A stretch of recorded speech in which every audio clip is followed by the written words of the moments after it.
So let's say you found a skeleton. How would you tell it's a dinosaur? You personally, how would you decide? Well, interesting question. I don't know. I'd have to do some research on this.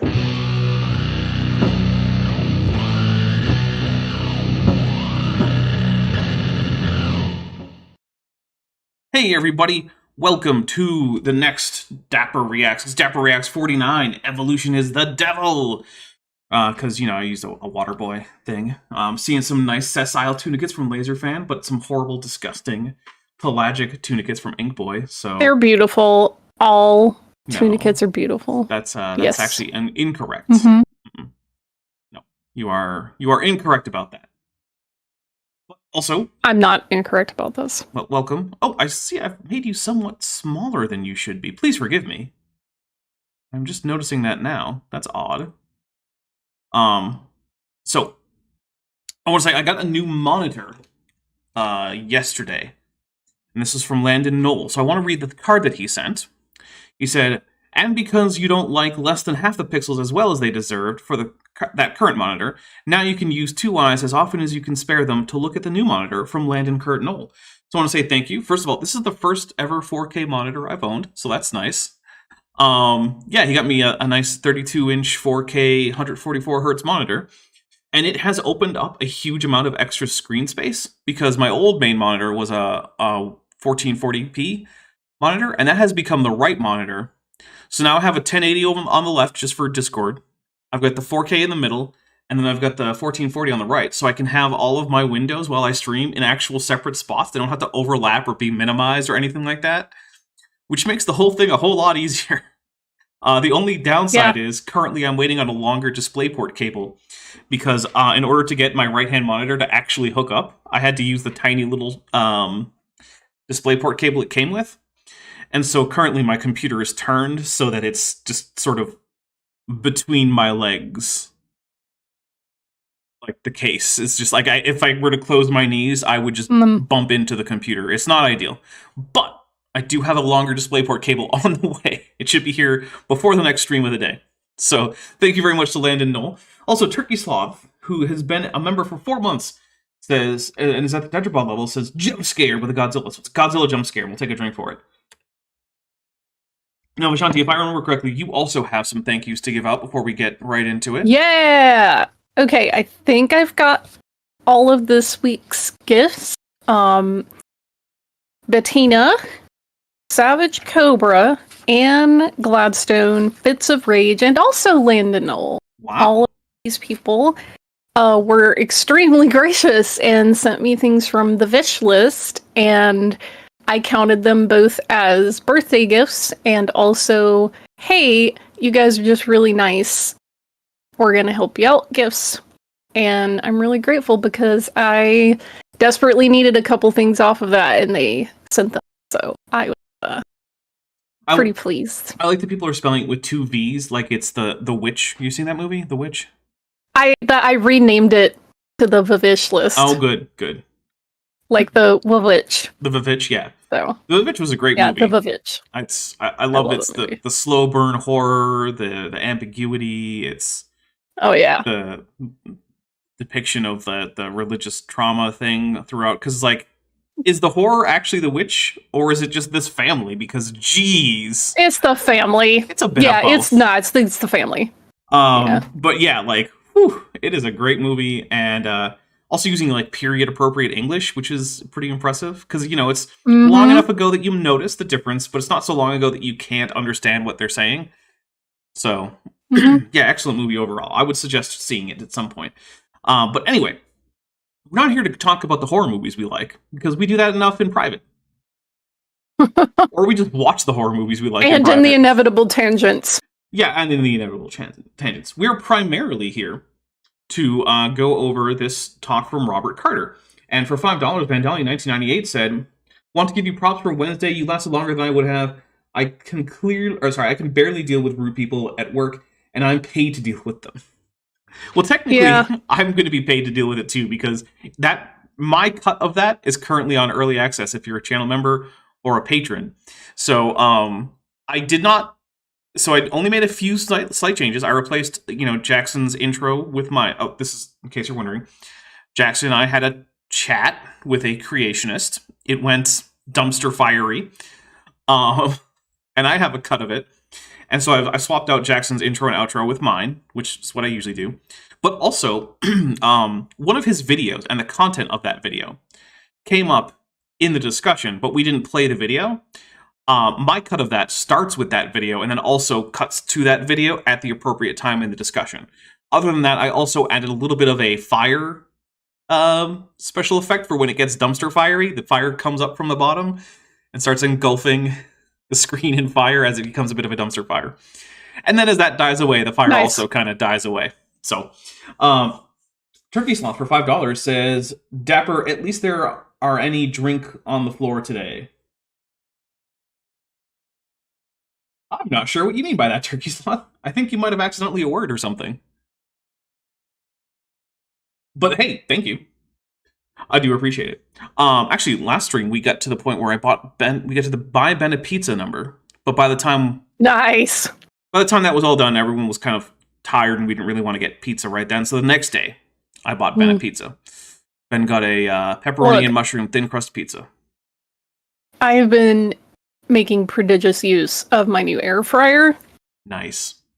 It is quite possibly one of the greatest modern inventions in terms of like household appliances. Oh yeah, that's how I cook my chicken nuggets. Me too. It's making me eat better because I'm not just throwing together lazy junk food. I'm actually bothering to make tangible things like tater tots and nuggies. Tater tots, the height of healthy eating.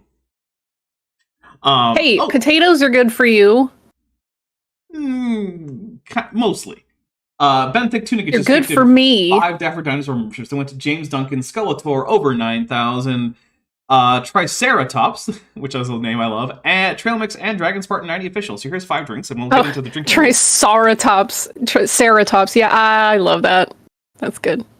Here's 4. Da-da. And 5. Yeah. I'm currently drinking, by the way, Blue Moon Belgian White, which is a wheat ale, and there you go. All right, so the drinking rules. As you guys have already seen, if you gift memberships, we will take a drink for each membership.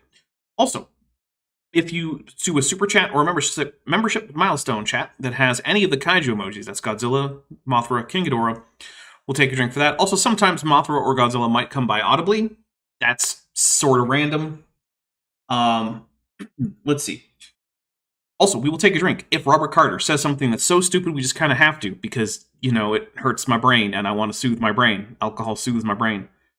We'll take a drink if Robert Carter gets something that is factually accurate, but he's not just quoting someone, right? It has to be like facts in his brain that's true, and then he says it, and then we'll take a drink for that. If you just quote someone, it doesn't count. Savage Geological Species Concept Cobra for $2 says you can boil them, mash them, or stick them in a stew. That's true. You can do all of those things. You can also fry them, which is what I believe Vishanti is doing. Although I do like... Well, it's not actually frying. It's a convection oven, like the kind that you use at like restaurants and cafes. True. I also do like, I make like an oven-baked version of a steak fry.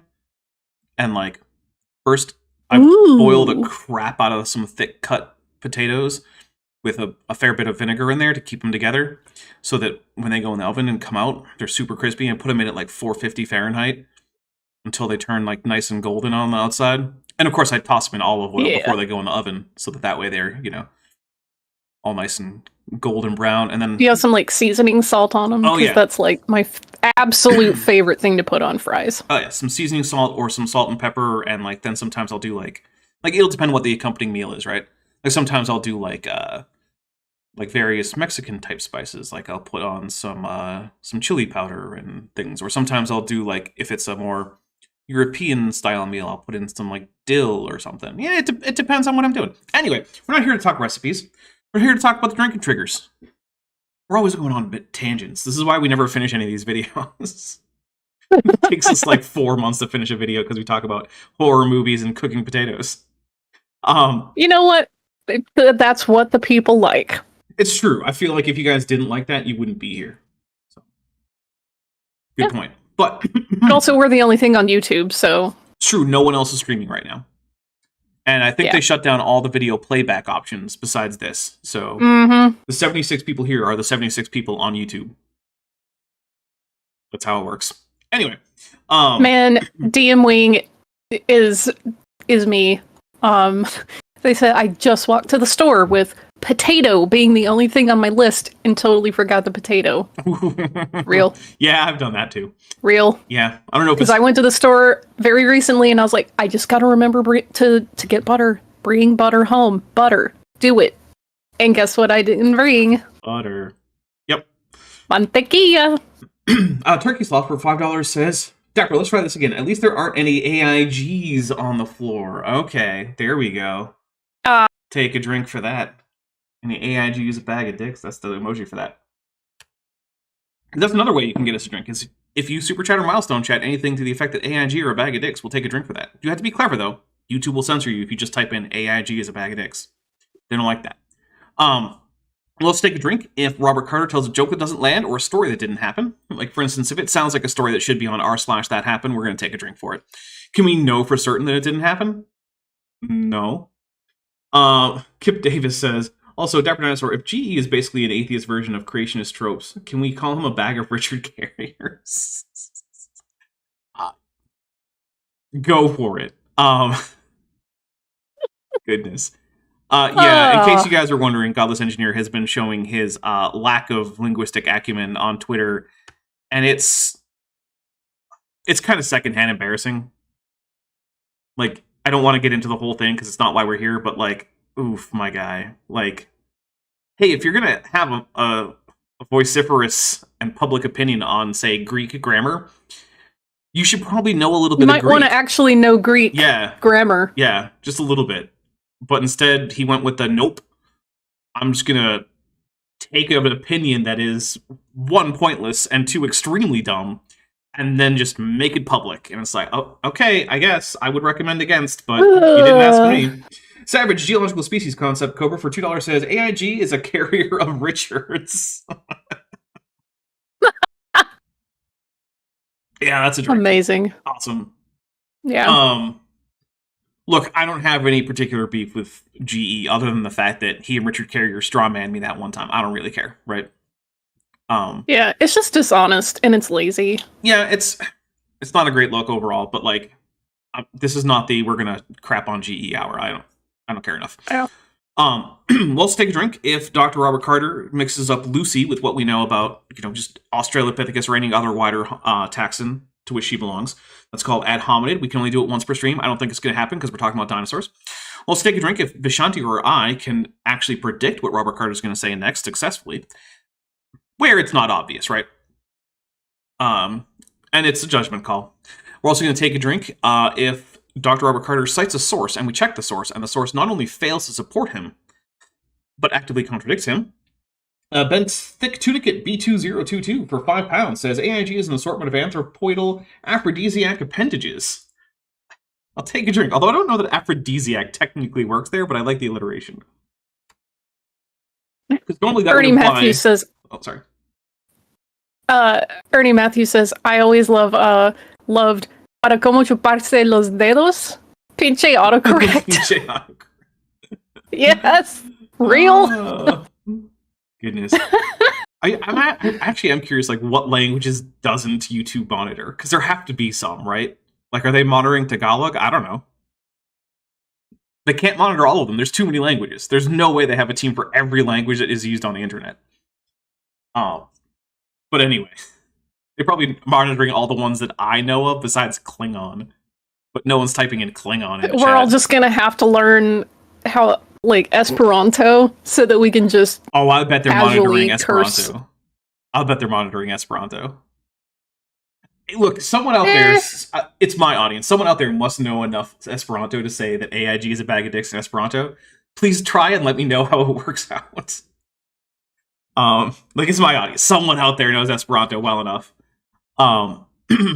Maybe we can get Captain Kirk to come by and do some Esperanto. He filmed an Esperanto movie once. Captain Kirk was climbing the mountain. Why was he climbing the mountain? Why? If you haven't seen that clip, it's a classic. All right.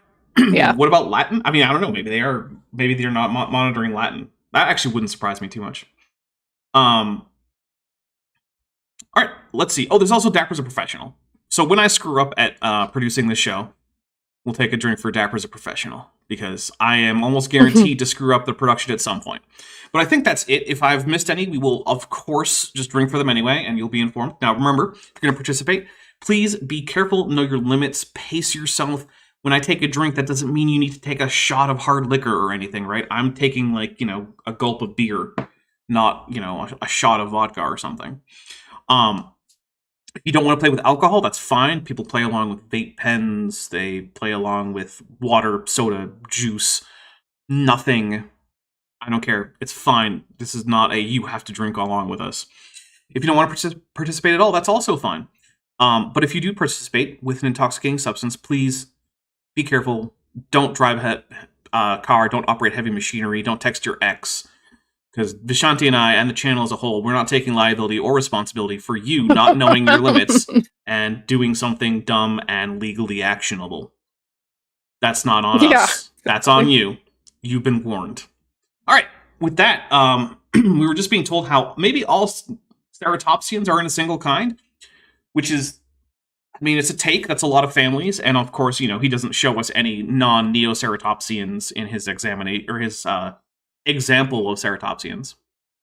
By the way, 2 things before I forget. 1, Kit Davis says, "Hey Vishanti, how did your Tu B'Shvat Seder go? Happy New Year to the trees, if you're a Jew."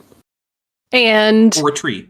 It went well, and I'm very yes, or a tree. It went very well. I met a lot of really awesome people, and related to that is something that I was going to tell you last night, Dapper, when I got back, but I was exhausted and just basically went straight to bed. Some of the people that showed up to our community Seder had, like, little kids. Mm-hmm. They were probably middle school age or just younger than that. And they brought a bunch of dinosaur books and, like, dinosaur, like, charts and stuff and set them up in the back. So, naturally, I just made a beeline straight for the dinosaurs. And one of the books indeed had a Ceratosaurus. Woo! However, the horns weren't really visible, and I'm like, maybe it's just because it was drawn in silhouette and it was hard to see, but that was very cool. And they also, one of the books had pictures, or at least photorealistic depictions of dinosaurs, and the Velociraptor one was just a cutout of the Jurassic Park type, and I cried a little. Oh.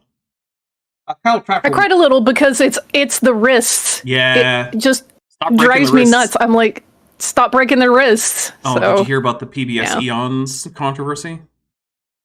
Yeah, their most recent video used a bunch of AI images that included bad dinosaur anatomy, and it's like, come on, guys, you're PBS Eons. They could pay human beings to do that. No, they don't even have to. Do you know how many paleo artists have volunteered their art for PBS Eons? Yeah. They can get free actual human art from actual professional paleo artists. All they have to do is ask. No. Yeah. Kyle Pratt for 199 says, IGA is a agbe of a Ixday, and I'll take a drink for that. Thanks very much for the pig Latin. They're not monitoring that. Yeah. All right, finally, here we go. Created kind. Thanks, Triceratops. Is it Saratops? Because that's what my brain defaults to, but it's probably Sarah. I went with Sarah, like Sarah from The Land Before Time. You know what? I got called out in a meme this week, and it was showing Littlefoot with a tree star in his mouth. And it said, if you recognize this image, it's time to schedule your first colonoscopy. And I was like... Oof. Yeah.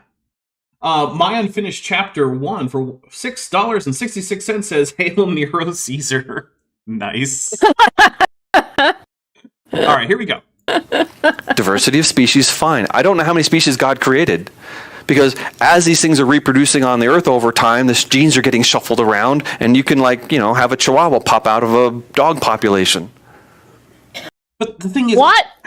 He's a plant geneticist. He has to know that the population of canids, right, which is what he thinks the canine kind is, has too many genes to fit into 2 animals, right? Like, I've actually looked into it. Like, you can just pick a gene.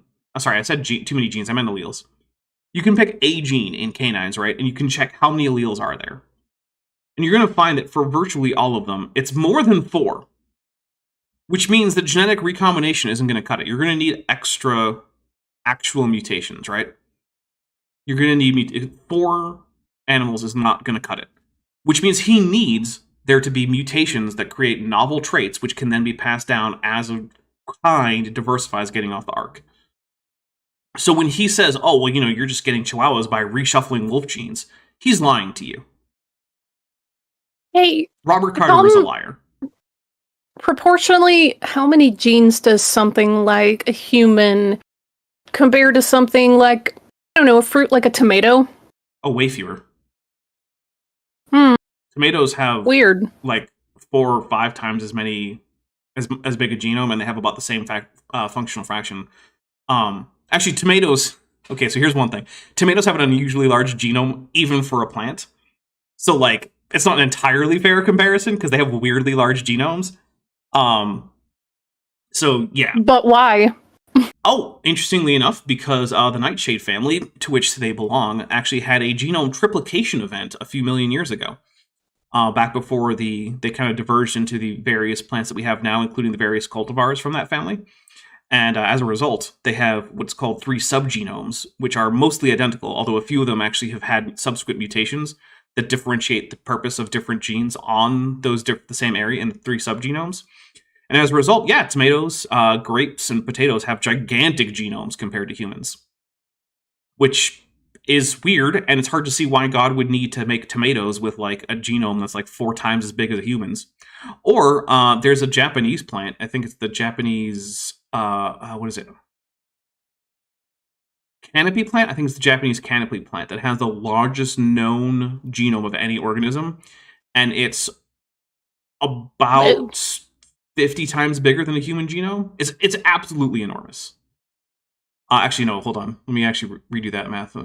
Is it huge? It's more like 20 times as big. No, the plant itself is just a tiny little plant with a flower. It grows The a lot of genome. flower. Oh, yeah, no, the genome is The genome gigantic. is huge. Yeah, it's 144 gigabase pairs. Yeah, it's an absolutely absurdly gigantic genome. That's ridiculous. Yep. Wow.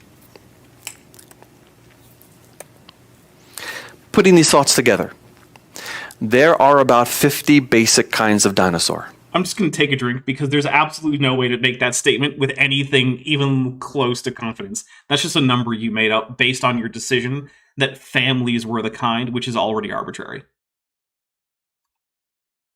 But okay, Rob. You got the ceratopsids, the duck-billed hadrosaurs, the tank-like ankylosaurs, the stegosaurs, the long sauropods. Wait, why does sauropods get one whole family? There's a whole bunch of families in Sauropoda. Like, okay, Stegosauridae, that's a family. Ceratopsidae, that's a family, fair enough. Ankylosauridae, that's a family, fair enough. But, like, Sauropoda, there's like 5 or 6 families that I can... Like, there's I'm going to say it wrong. There's the family for the Diplodocus, or Diplodocus, or however you want to say it. Diplodocidae, I think. There's Titanosauridae. I mean, there's just so many families of sauropods. Why do they get bumped into what? Oh, I know why. So they only had to take 1 pair of them on the ark, because the more sauropods you have to take on the ark, the more implausible it seems. I'm pretty sure that's exactly why. I'm just thinking of that right now. Like, yeah, I think that's actually why. It's just to make the ark more convenient. Off chapter 1, member for 3 months and at the annual level says AIG. Okay, AIG avis of a vag. Avis of a babag of a davix. Yeah, see, I don't know that one as well as Pig Latin. I can't do it fluently. But yes, thank you very much. And take a drink. And C. Nedra for £2 says, someone from Sursic and may AIG in... careful with that word. Obedience? I'm not even sure what language we're going for there. Welsh. Oh, yeah, I don't know Welsh. Actually, you know what? I once tried to learn Irish, and then I gave up about a day in when I realized, you know what, I'm never going to remember all the Linician rules and the rules for the Linician and the orthography, and it's just not going to happen. Probably also why I'm not going to learn Finnish. And the Theropod. Rip. Sorry, but if your language has phonemic tones or Linician, the chances of me actually sticking with it long enough to learn it is low. And I get it. That's just me being lazy. That's not a criticism of your language. But I know myself. I know my limits. And that's where a couple of my limits are. Sorry. Like, look, I'll do a language that doesn't use voicing distinctions phonemically and instead uses like aspiration distinctions. I can hack that. But yeah, you add in Linician. Did you see the clip of the Chinese tongue twister where it was like sure or whatever? No, I didn't. Going through, and it was, oh my god. If I can find that in my history, I'll send it to you because you're one of the few people I know that would appreciate that. Jillian Kent, I apologize to all Chinese speakers for butchering the tones just now. Jillian Kent tells abusive dad jokes, Ren. Says, so wait, I know more Irish than Dapper Dinosaur? Almost certainly. Yeah, it's very easy to know more Irish than me. Very easy. Theropods. The theropods are our challenge because they're the meat eaters. Most dinosaurs did not eat meat. I mean, that's true. I guess I'll take a drink. Most dinosaurs still don't eat meat. Or at least, they're not carnivores, right? Because that's another thing, right? There's a difference between... Oh, sorry. I was going to say I'm very pleased to report also that in last night's Dinosaur Bonanza, somebody asked me, like, hey, I don't understand the whole dinosaurs and birds thing. Doesn't seem like that makes sense at all. And I was like, hey, I know this. Yay! And I simplified it way down. I was like, okay, if you just look at the way people draw them, it's probably not going to look like a thing. But if you look at their skeletons, it's going to be a little more easy. Specifically start looking at their pelvis, and that's going to help a lot. And that's more or less where I left it, just because I didn't want to get too crazy and I didn't want to say something that's wrong. But I was like, I learned this on Dapper Dinosaur streams. Yay! That's awesome. It really is. Okay, so yeah, I wanted to point out one thing is there's a difference between being a carnivore, where that's your niche, you know, your niche is predating on certain groups of organisms, and not eating meat. Basically, every animal will eat meat in certain circumstances. For instance, cows are much more likely to eat meat, or just animals, if they're looking for more calcium, which maybe they're calving, right? Like they're pregnant. Well, they're going to need extra calcium, and they might not be getting it from their normal diet, so they'll eat a snake or a baby chick or whatever else that they find. It's trivially easy to find like squirrels eating roadkill. So like, yeah. Any animal will eat meat. Well, almost any animal. For €6, Danny Isiga says, let's try this. AIG are nice! Yeah, wow. That worked really well. I'm surprised. Sandra for £2 says, yes, Welsh, the translation was more offensive, though. Well, I am fine with being offensive to... also. To AIG. But let's drink real quick for Danny Isiga, and then we'll go ahead with that. Atomic Squirrel says, you started, but you didn't finish. Yes, that's true. Actually, to be fair, I'd never actually started with Finnish. I actually have a friend who's studying some Finnish, and every once in a while she says something to me in Finnish, and I'm like, is that Finnish? She's like, yeah. I'm like, all right, what is it in the language that I do speak? Which, you know, I don't get angry about, because I do that sometimes. So, okay. Consider T-Rex with a 6-inch long. Consider spelling T-Rex right, Robert Carter. It's 2 N's, not 2 R's, you idiot. Tyrannosaurus Rex. Seriously, come on, man. Goodness gracious. At least he's got the capitalization right, but like, how do you not know how to spell Tyrannosaurus as a science communicator? Well, okay, I mean, he's a pseudoscience communicator, but he wants to take on the mantle of science communication. I'll bet all these I want to be generous just this one time, because normally I'm a hater, but I think in his brain he started to spell tyranny. I mean, it does have the same etymology. That has 2 N's. Yeah. I know. But I just, maybe that was a thing. But yeah, you should check that. Yeah. Right. Maybe, you know what? Maybe he's going to point out that he spelled it wrong and apologize, and it'll all be okay. Because you know what? Mistakes happen. As Okay. long as you own them, it's fine. Teeth. How would he have originally been described? As an herbivore, a carnivore, a scavenger, or an omnivore? All right, here we go. We got to ask the chat this. We're going to start a poll. How would T-Rex originally have been described? Herbivore? Carnivore? While you're typing that out, Aunt Jara in the chat says, I can't stand this guy's mic placement. It doesn't go in your mouth.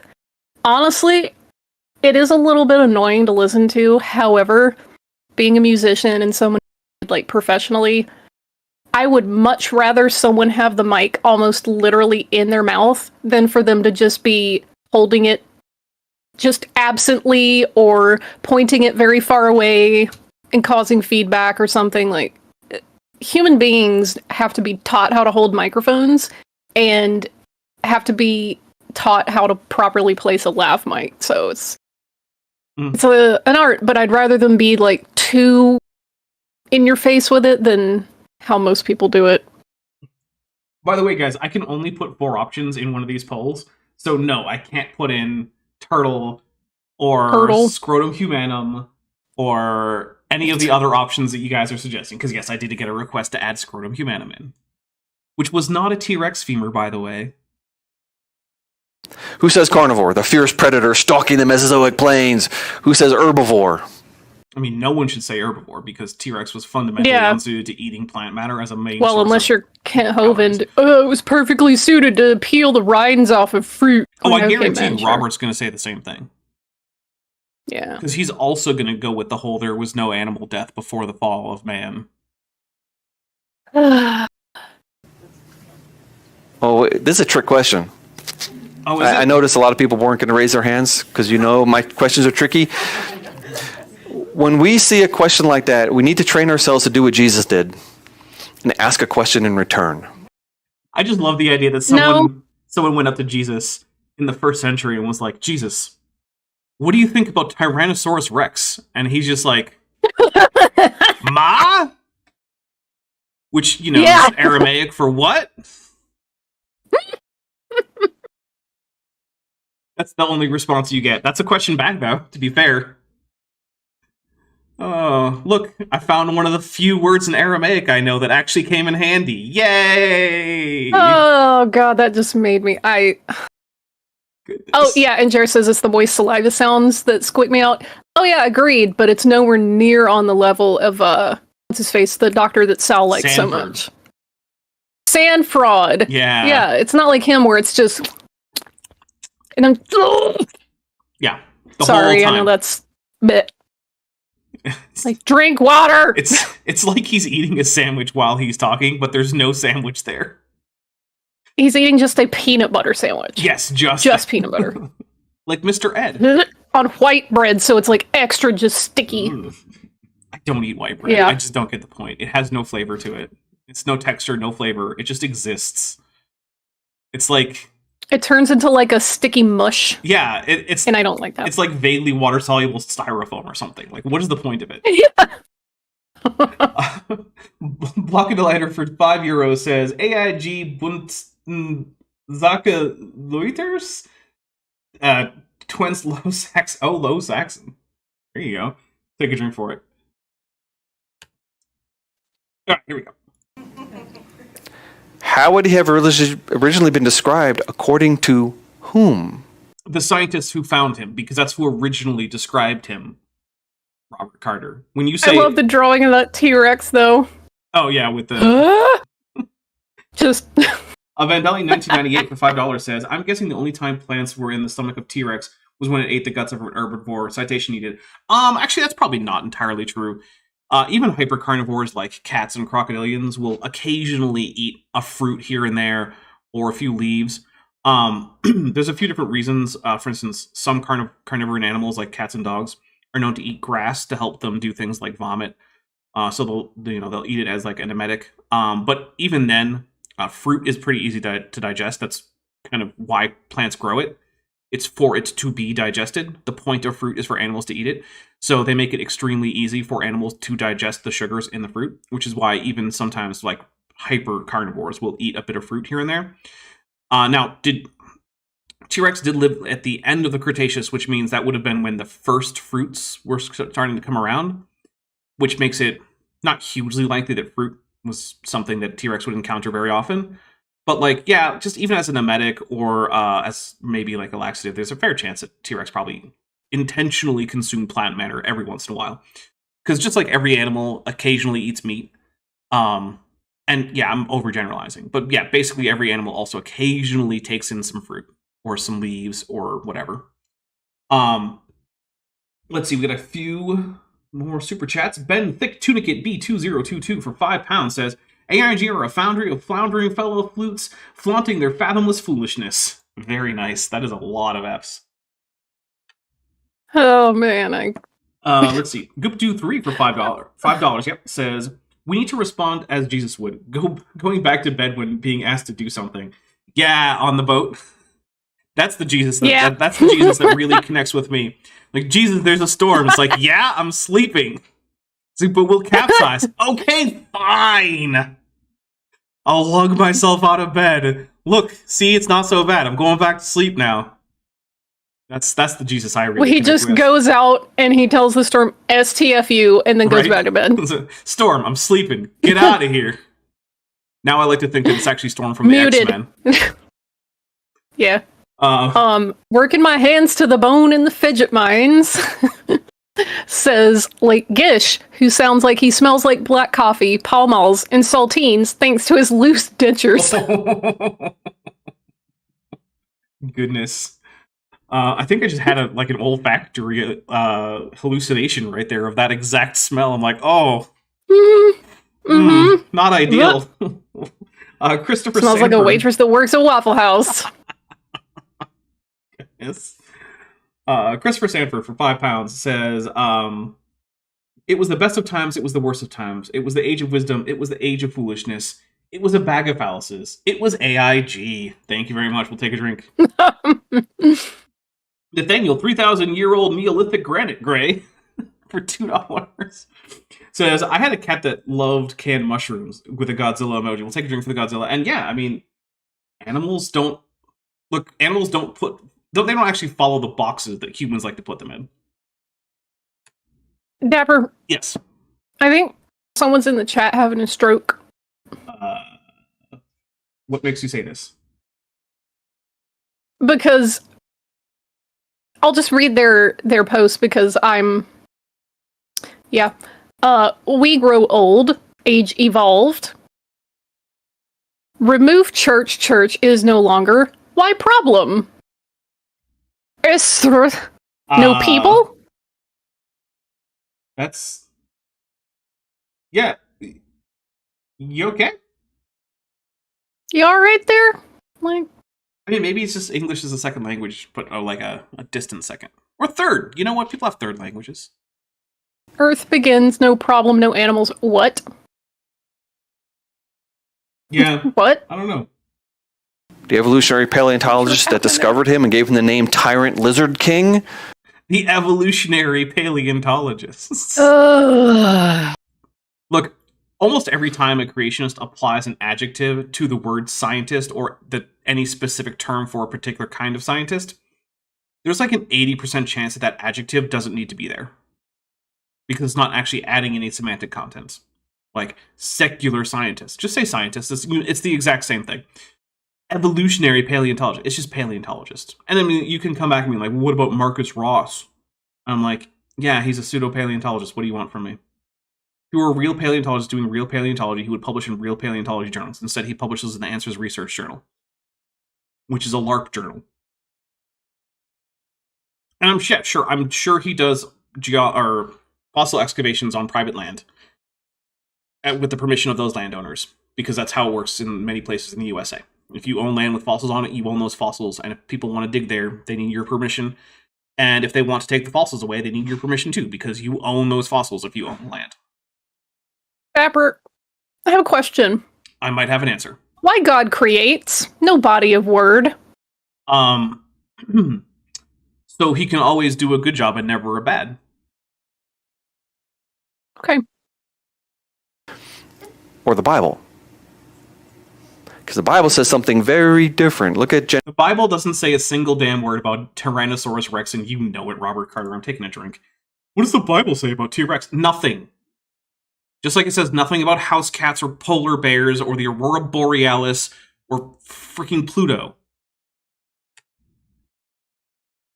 Genesis chapter 1. Okay. God's talking to Adam. See, I've given you every herb that yields seed which is on the face of all the earth, and to every tree whose fruit yields seed, to you it shall be for food.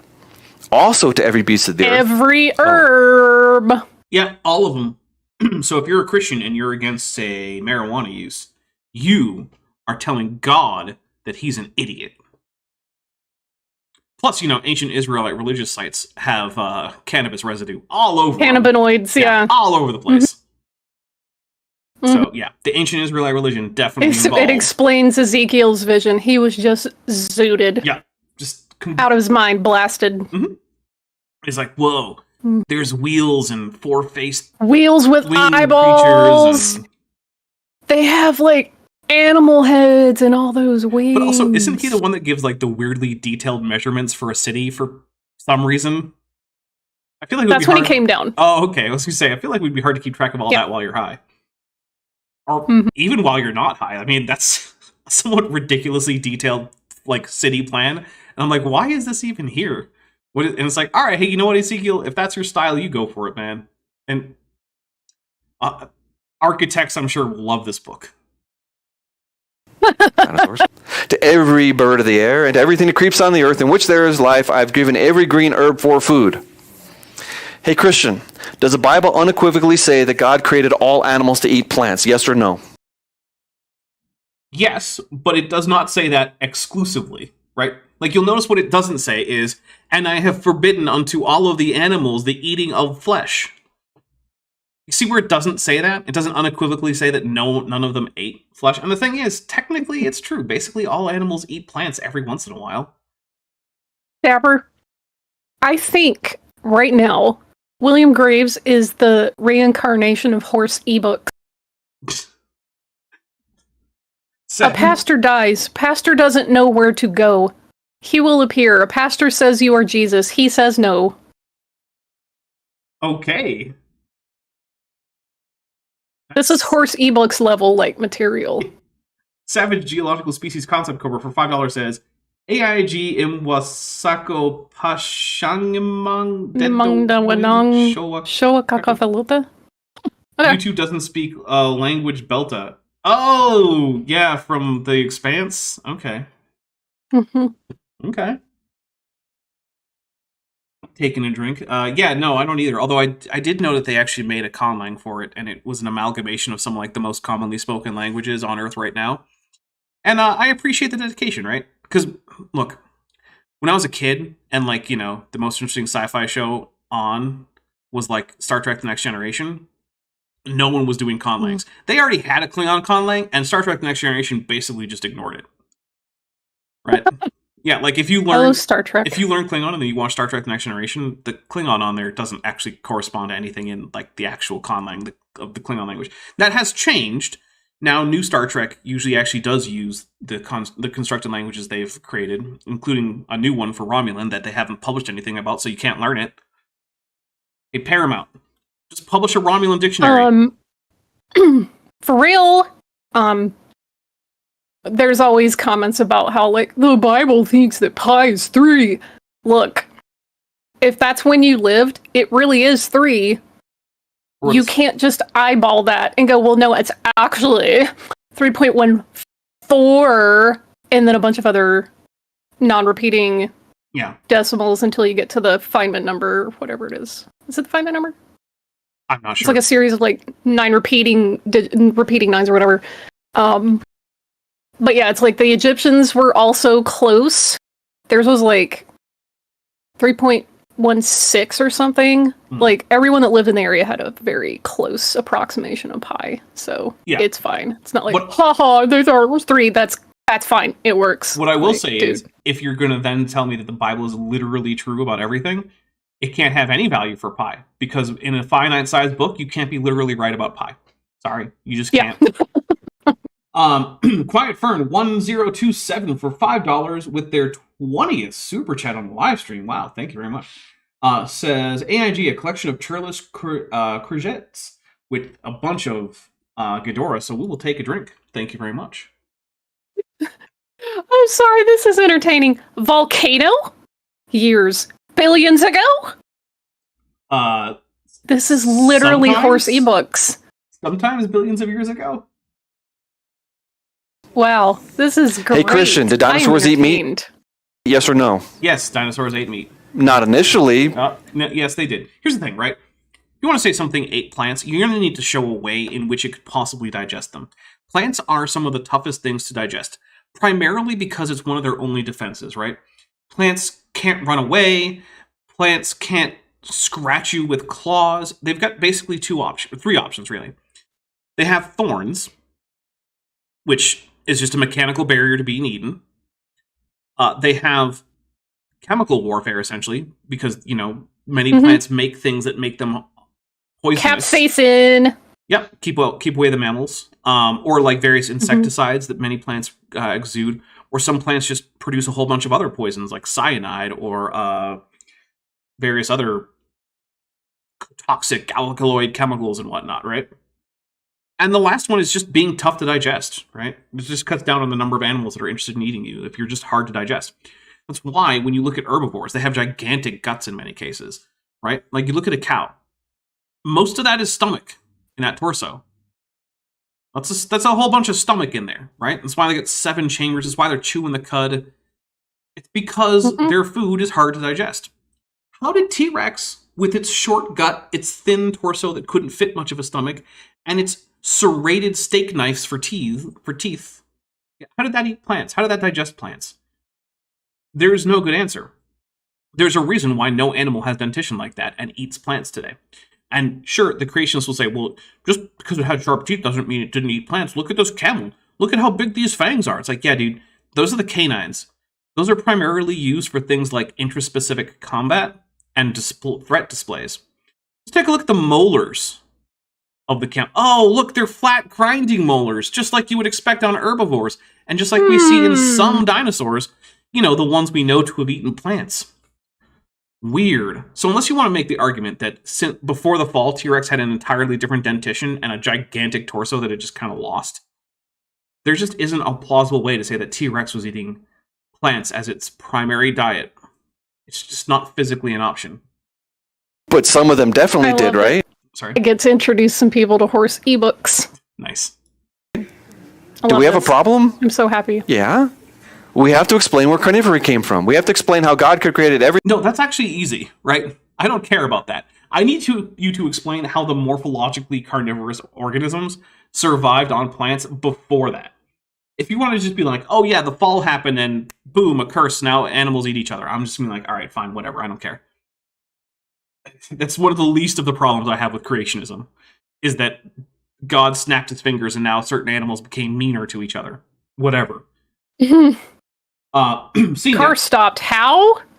See, Andrew just gifted a Dapper Dinosaur membership, and it went to Nether 6 Hair. Thank you very much. We'll take a drink for that.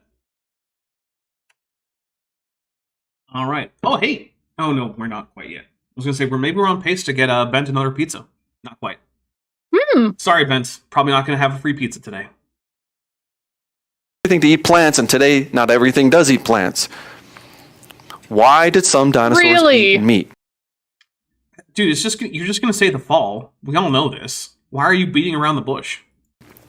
For this, we turn to the point when Adam ate the fruit in the garden that God told him to not eat. And because of that, God curses the world. He says to Adam, "Cursed is the ground because of you, and pain you shall eat of it all the days of your life. Thorns and thistles it shall bring forth for you. You shall eat the plants of the field. By the sweat of your face you shall eat bread to return to the ground." This is a very important passage for biblical Christianity. This is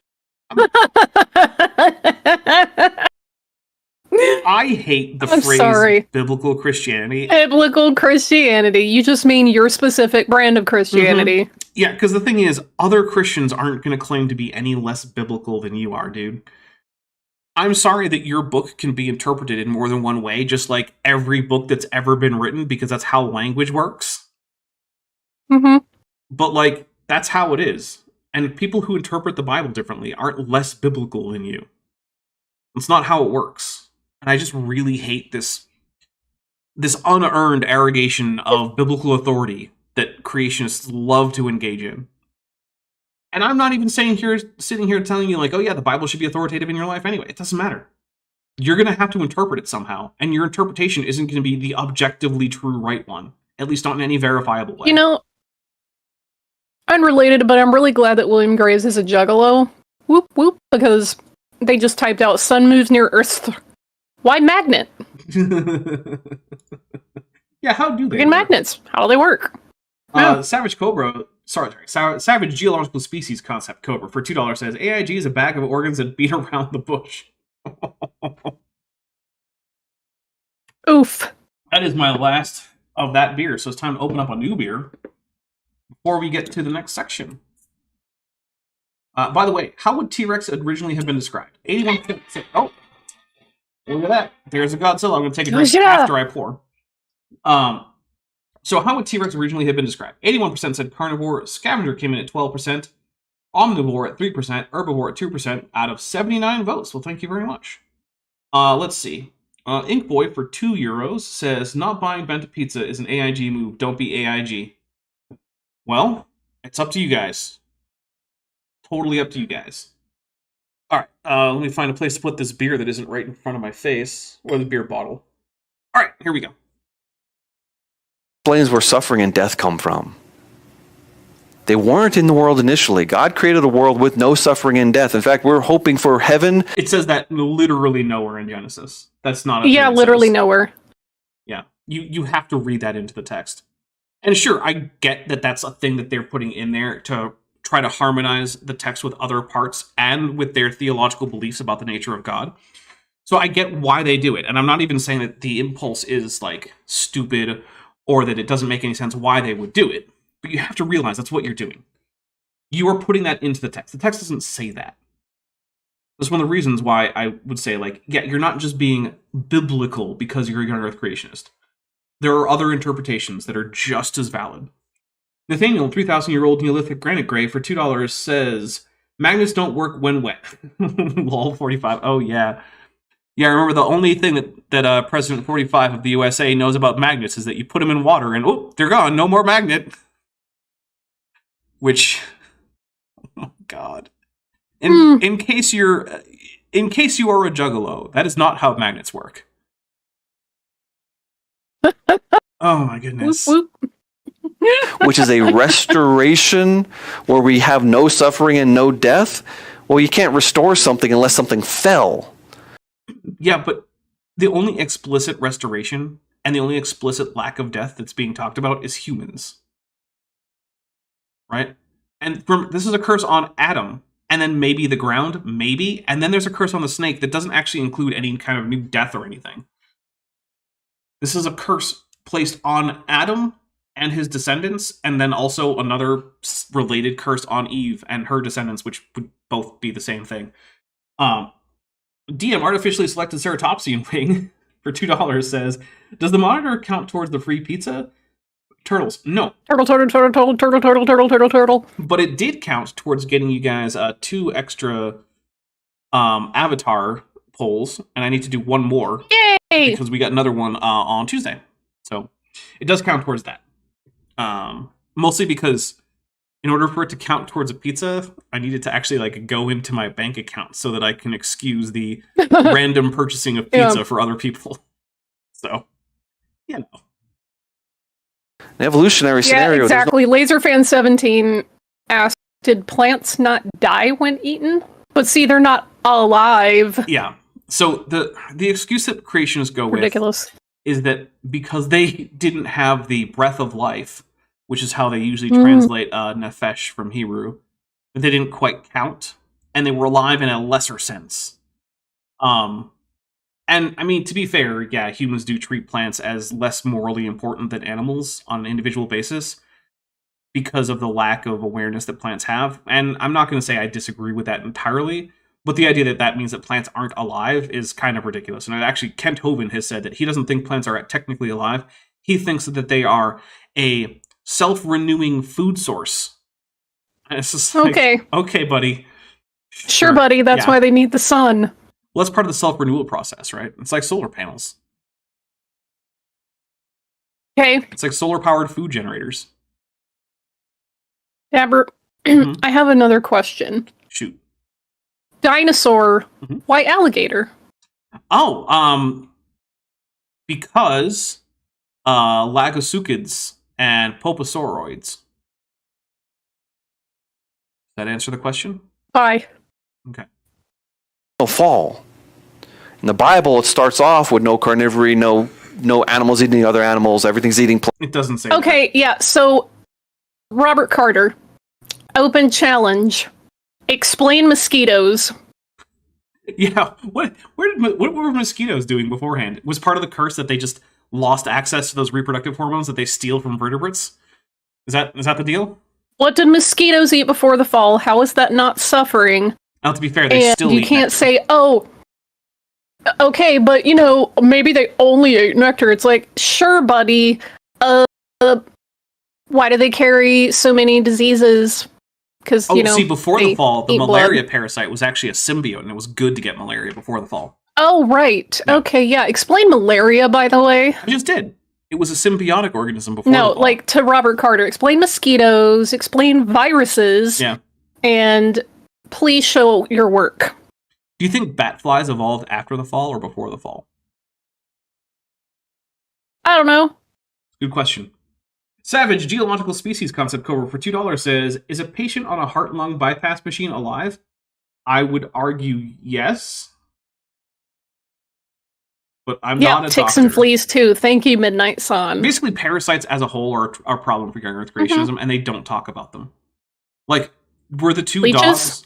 dogs that came on Noah's Ark just riddled with heartworms? Was that how it worked?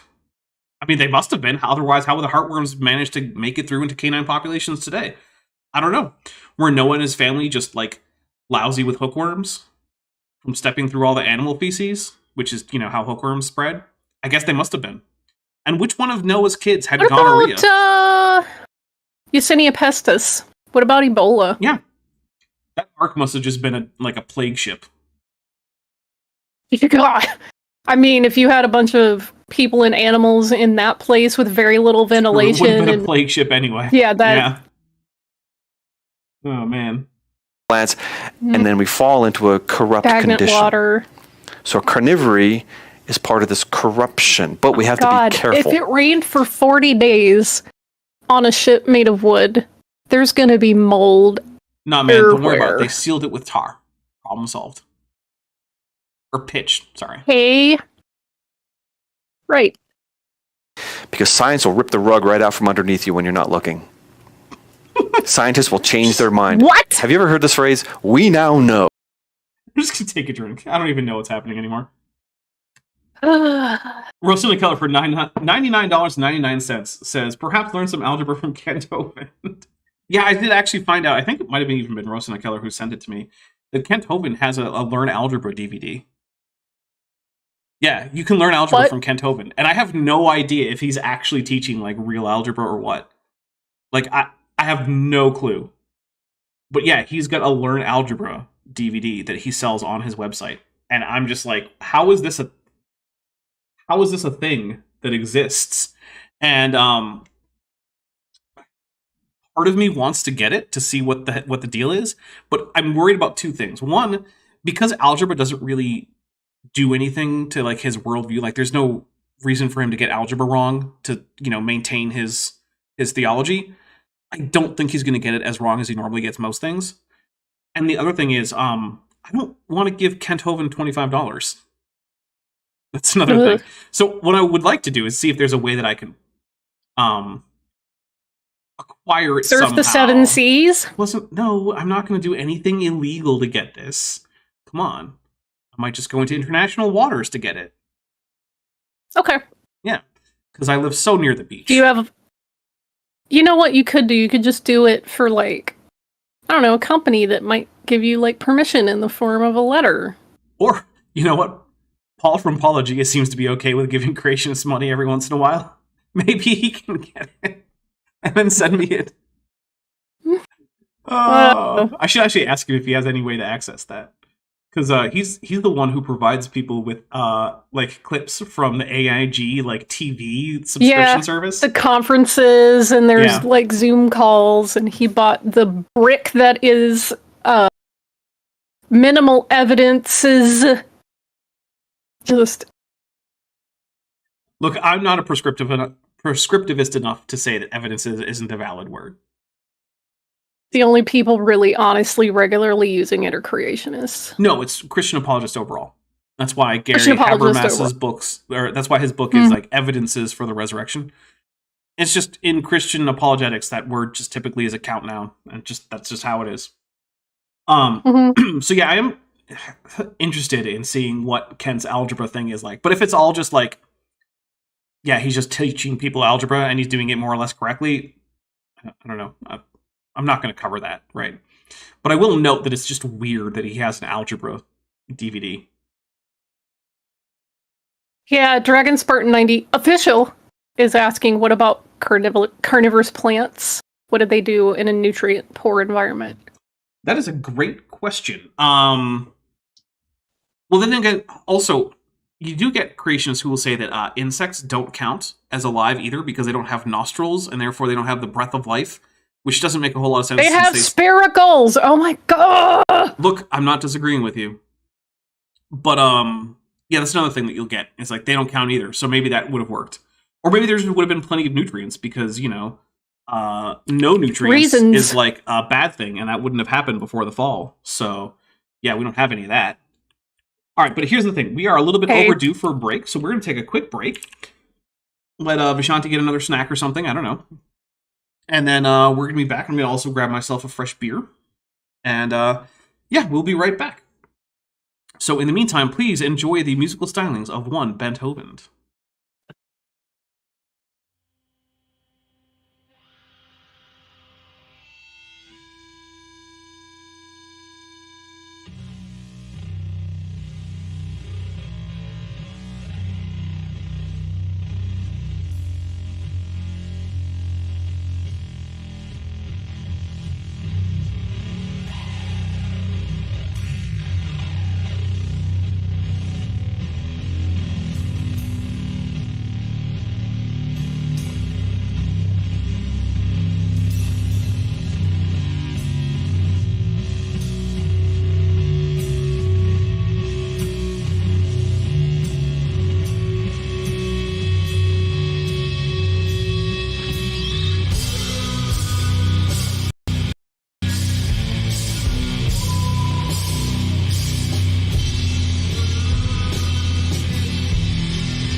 Okay, we are back, and I think I even unmuted myself and Vishanti, trying to avoid those Dapper's a professional style, drinks. Yeah. All right. So, is that a mantis shrimp? Yes. Nice. This is Alexander. Nice. Very cool. But is it a stomatopod? The answer is yes. That's just that's like the scientific name for mantis shrimp is stomatopods. Yeah. All right. Now that we're back real quick, I want to give my quick we're back kind of talk, which is to say, hey, this channel is almost entirely supported by your direct support, whether it be through super chats, memberships, joining the Patreon, super stickers, buying memberships for people, all those things. And if you're someone who's currently not supporting, but you're interested, because maybe you just like this channel, or you think I'm a great dinosaur and you just want to, help out, there's some great ways to help support. Two of my favorite ways that you can support are the Patreon and the channel memberships. The Patreon starts at $1 a month. You can get a 15% discount for going annually. So if you want to have early access to all my videos, or my scripted videos, I have not figured out how to work a time machine well enough to give you early access to these streams. But, maybe if you give me enough, I can actually figure that out. It's possible. Everyone in the world donated $100 a month. It's probably enough funding to figure out time machines to give people early access to streams. Anyway, yeah, it's all there. You can get your name in the credits. You can even request particular videos for me to do. There's all sorts of benefits that you can get there. Some of them you do have to claim, right? Like if you are at a tier where like you can just tell me to make a video, you actually have to tell me to make the video. I'm not going to hound you to do that. That's up to you.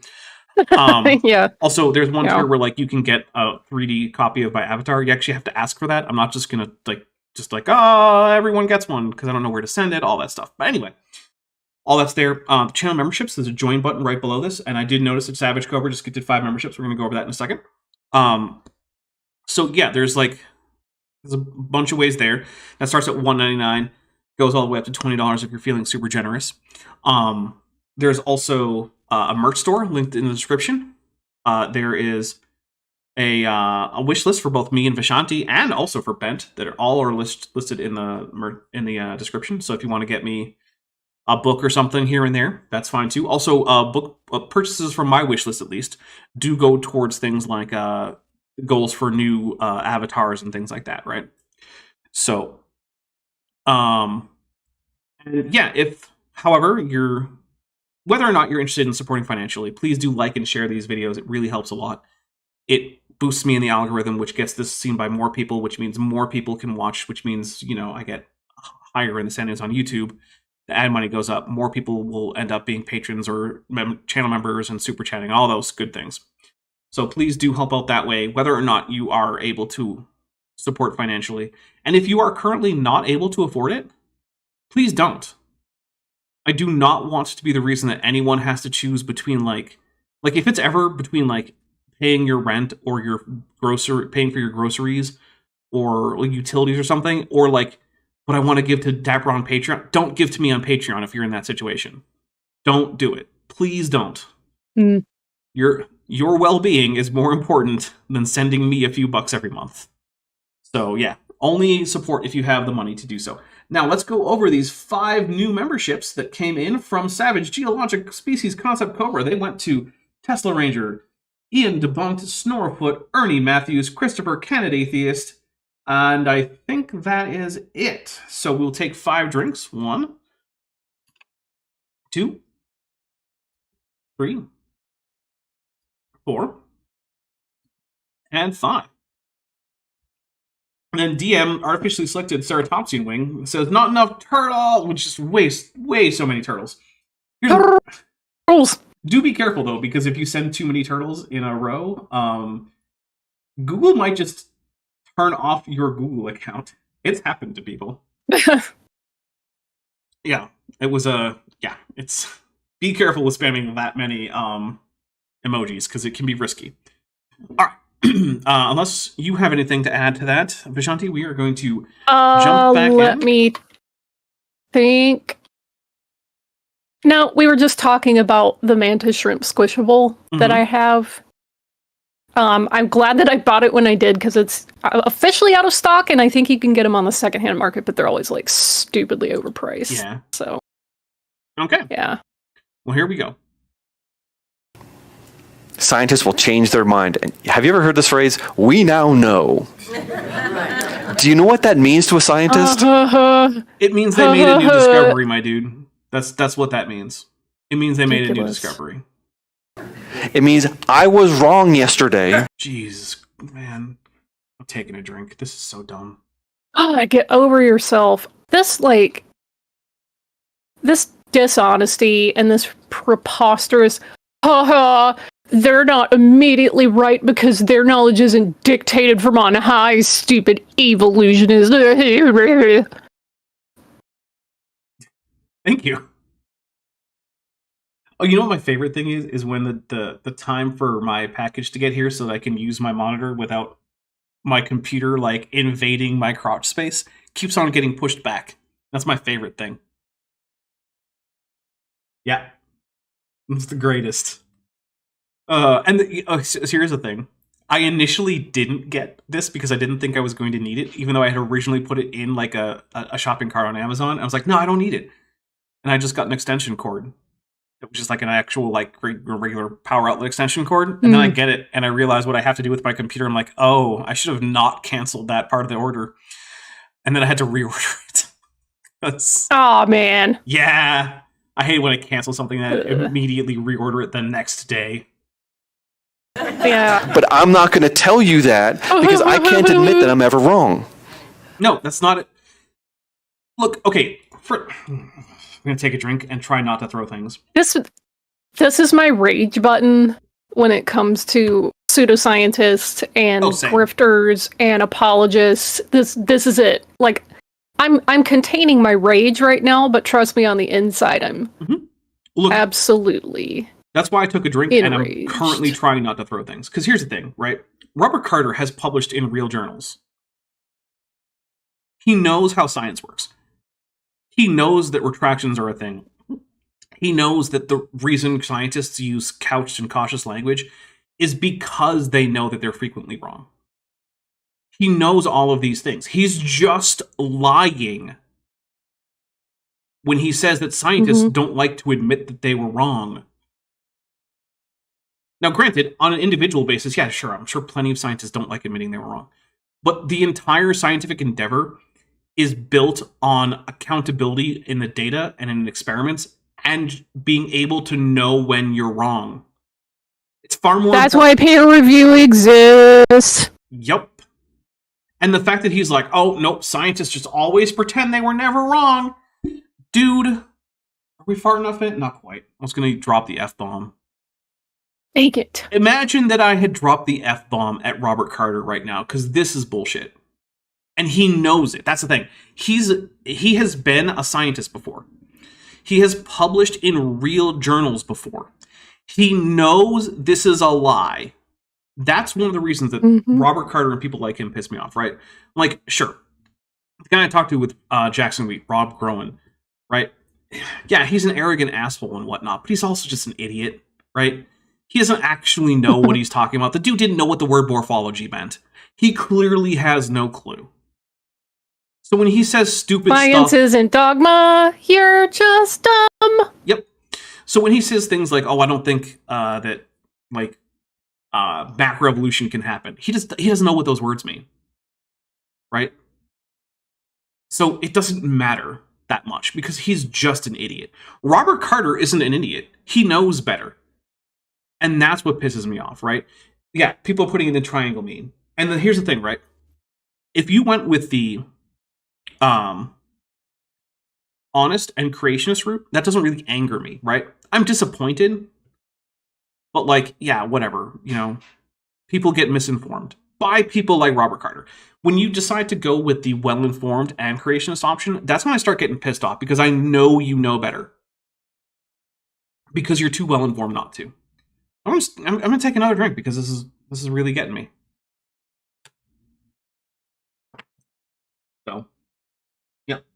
Rosana Keller for $4.99 says, we now know measles causes immune amnesia and can't result in excess deaths up to 3 years, and can result in excess deaths up to 3 years after infection. Jeez. Measles sucks. Get your kids vaccinated. Mm-hmm. And if you're not getting your kids vaccinated, it better be because of a known allergy to a vaccine ingredient. Because that's a really good reason not to get your kids vaccinated.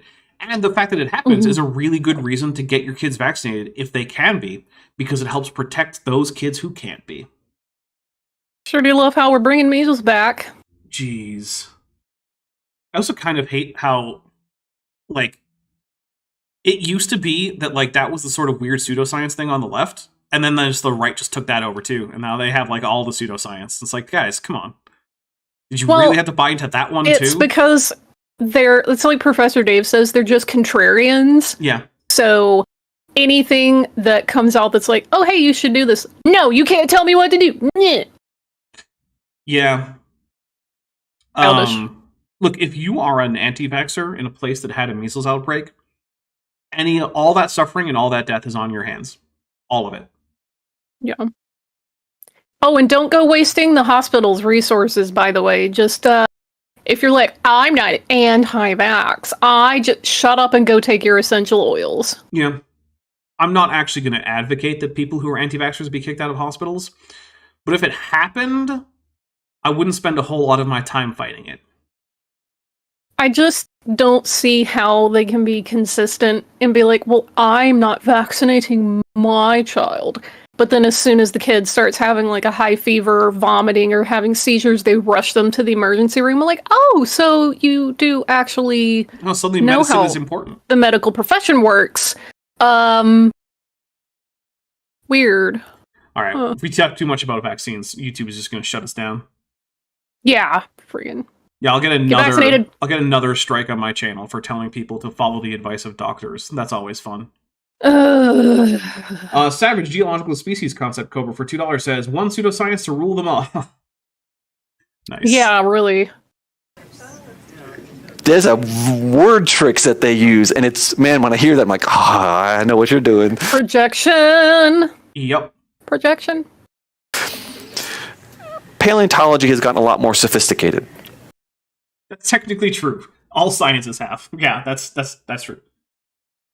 But they ignore the ones they don't like, so. Well, yeah. Kyle Pratt for $1.99 with their 5th super chat on a live stream says, Dapper, try out archaic language F-bomb equivalents. The problem is, like, translating swears is almost entirely impossible, right? Like, the concept of swearing works cross-linguistically, but, like, individual swears in a particular language don't tend to translate well into other swears in other languages. Spanish got it pretty nailed down with chingar. I mean, yeah, there are exceptions, and also, like, you know, basically every language has, like, a version of, like, mierda or merde, and whatever. Like, yeah, they've all got some version of scatological swearing. But, like, even then, the way that you use most of those swears doesn't always line up well. So, like, yeah, swears are hard to translate, is what I'm saying. Back in the day, they'd find some bones in a rock, and they'd chisel the bones out, and they'd bring them back to the lab and set up the museum, skeletons, and, you know, people come and see it. And it was really, I mean, I've been to a lot of them. I've been to New York, Chicago, Atlanta. And learned nothing. Congratulations, Yeah, Robert. There's a lot of dinosaurs in the world that have been in museums. But paleontologists today are going back to those original... Yeah, we'll take a drink. That's technically true. There are a lot of dinosaurs in a lot of museums. Okay? Good job. Many people are saying. Fossil sites that they dug in the 1800s, and they're sad because they destroyed the site. He's actually right to some degree about this, right? Earlier paleontology work was not as careful and as meticulous as modern paleontological techniques, and there have been fossil sites that were excavated early on in the history of paleontology that were done so in a less than careful manner. For instance, it was once the case that dynamite was a tool of paleontologists. That is largely no longer the case. But as you can imagine, dynamiting a formation does in fact destroy a lot of more delicate fossils. So yeah, he's not wrong about this, at least not yet. In their quest to find the big dinosaurs, they dug right through the little dinosaurs. They dug right through all the mammals and tossed it aside I mean, Wow, it sucks that we never ever found those species again. yeah, but also it's just not true because a lot of various mammal species are known from, like, the age of, like, Cope and Marsh and the Bone Wars and whatnot, which is mostly what he's talking about.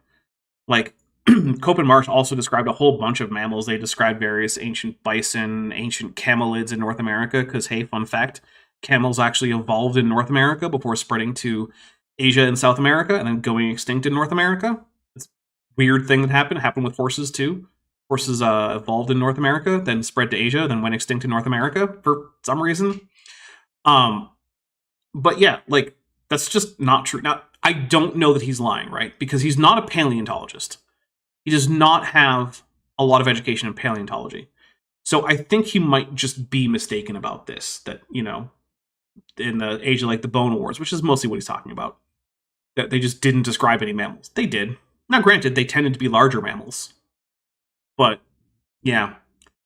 So, I don't know. And now they're going back and saying, oh, can we piece this back together?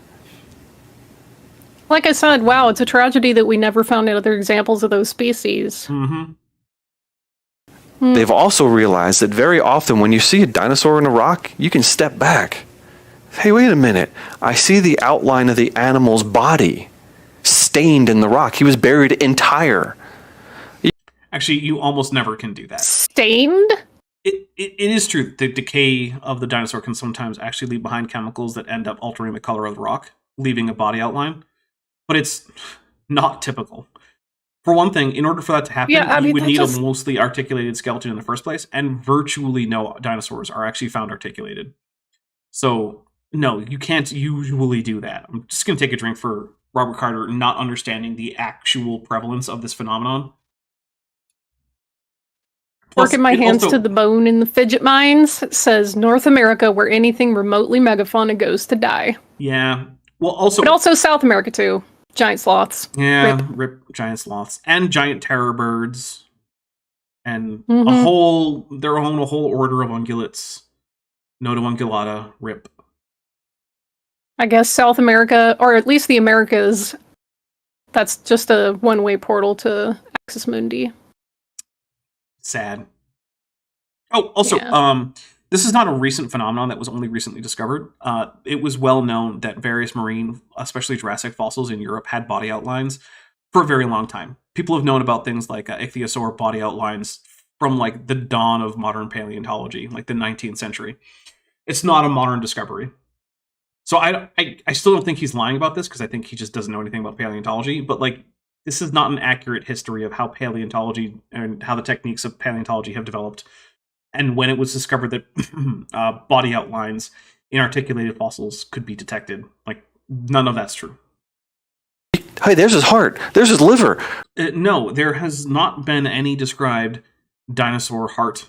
There was a suggested heart that turned out to probably not be a heart. There was also a suggested liver in Sinosauropteryx. Was it Sinosauropteryx? Yeah, it was Sinosauropteryx prima. Turns out not to have been a liver. So, like, yeah, this whole, like, oh, we're identifying all these internal organs is generally not true. There were reports about it, but they were later retracted, which is that thing that Robert Carter said doesn't happen, because scientists never admit when they're wrong, right? Oh, then why were those claims retracted? I'm going to take a drink for that. Weird, isn't it? There's a stomach. That's true. We'll take a drink. There have been stomach contents found, which would have been contained in a stomach. There you go. Also, crops. Dinosaur crops have been found. You know what animal today, the only animals today that have crops are? Birds. Nice. Yeah. Interesting how dinosaurs have an avian-style digestive system, isn't it? Mm-hmm. And once they realized that, they started excavating the stomach contents of the dinosaurs and looking at the stomach and saying, wait a minute, their stomachs are packed with plants. Robert Carter, unless you give an example, a specific example of a dinosaur that had been thought to have been primarily carnivorous, that was then found with known intact stomach contents that were primarily plants, I'm just going to say you're making this up, because I'm not aware of it. Citation needed. Yeah, this is a big citation needed. Do I actually have that in this scene? I should. Should be somewhere around here. But yeah, this is one of those like, dude, I'm not aware of any instance where a previously thought to be carnivorous dinosaur was found with stomach contents that were primarily plant-based. Yeah. That's just not a thing that has happened as far as I can tell. Most of the theropod dinosaurs You notice how he didn't actually pick particular dinosaurs and said most? were herbivores. Most. That's not true. That's just a lie. Jeez, man. We do know of herbivorous... Creationists don't lie on recordings challenge. Impossible. Seriously. Here's the thing. We do know of herbivorous herbivorous theropods. Obviously, you know about herbivorous herbivores. That's just tautological. Insert Morden Solus musical number here. But yes, there are known herbivorous theropods. But here's the thing. They're pretty much all from the late Cretaceous, and they're pretty much all Maniraptorans, and they basically include, like, Ovomimosaurs, so that's like Gallimimus, Struthiomimus. Remember the ones that in Jurassic Park, Dr. Grant stands up as he's watching them run across the field, and he's like, they're flocking, just like birds, and then Just boom, like T-Rex birds. comes out and eats one, and And then a T-Rex. Yeah, exactly. Chomp. Those are the ones I'm talking about here. They would have actually had full feathers, which is a cool thing that isn't depicted in that movie. But we also have The people who were asking me about dinosaurs and birds last night were like, wait, did they really have feathers? And I was like, well, ones that you see a lot in the movies, some of them had like fuzz, which would kind of look like proto-feathers, but I said, if you go to the Natural History Museum in LA, you can see their skeletons, like, really well preserved. But also there's impressions of, like, for real feathers in the rock, like, I remember Preston, when we and went that there, is and super cool. And that was one of the things we saw, and you were like, wait, it's that obvious? It's like, yeah, it's that obvious. Yeah. Yeah. Like, there's not... I was very pleased. There's no room That was for my ambiguity. entire, like, favorite part of the whole Natural History Museum, was that one specific fossil. Which I think was a Caudipteryx fossil, if I remember correctly. I don't recall offhand. I'd have to go look at it, but I remember it as a Caudipteryx fossil, but I might be wrong about that. Which actually we're really close. We're I think we're just under 50 away from another Avatar poll. I might have to do 2 more. oh, cool. Yeah. All right. Also Therizinosaurs, right? So that's Therizinosaurus, Falcarius, Dinochirus, some of those dinosaurs. You might not know what those are, but if you saw Jurassic World, remember the one with like the beak that was in the water and was all kind of fuzzy and was chasing down Ron Howard's daughter, whose name I can't remember, and whose character's name I can't remember. Bryce Dallas Howard. Bryce Dallas Howard. What was her character's name? Don't know. All I know is she ran in heels. Like, girl, why? Yeah, just take the heels off. Or just have some flats handy. You work at a dinosaur park. You never know when you're going to need to run for your life. Have some practical shoes around. Jeez. I think her name is Claire. Could be wrong about that. My brain just picked it, but to be fair, chat will correct her me. heels were less extreme than Ron DeSantis' heels. So, what? It's true. She should have been wearing the Godzilla heels. That would have been cool. All right.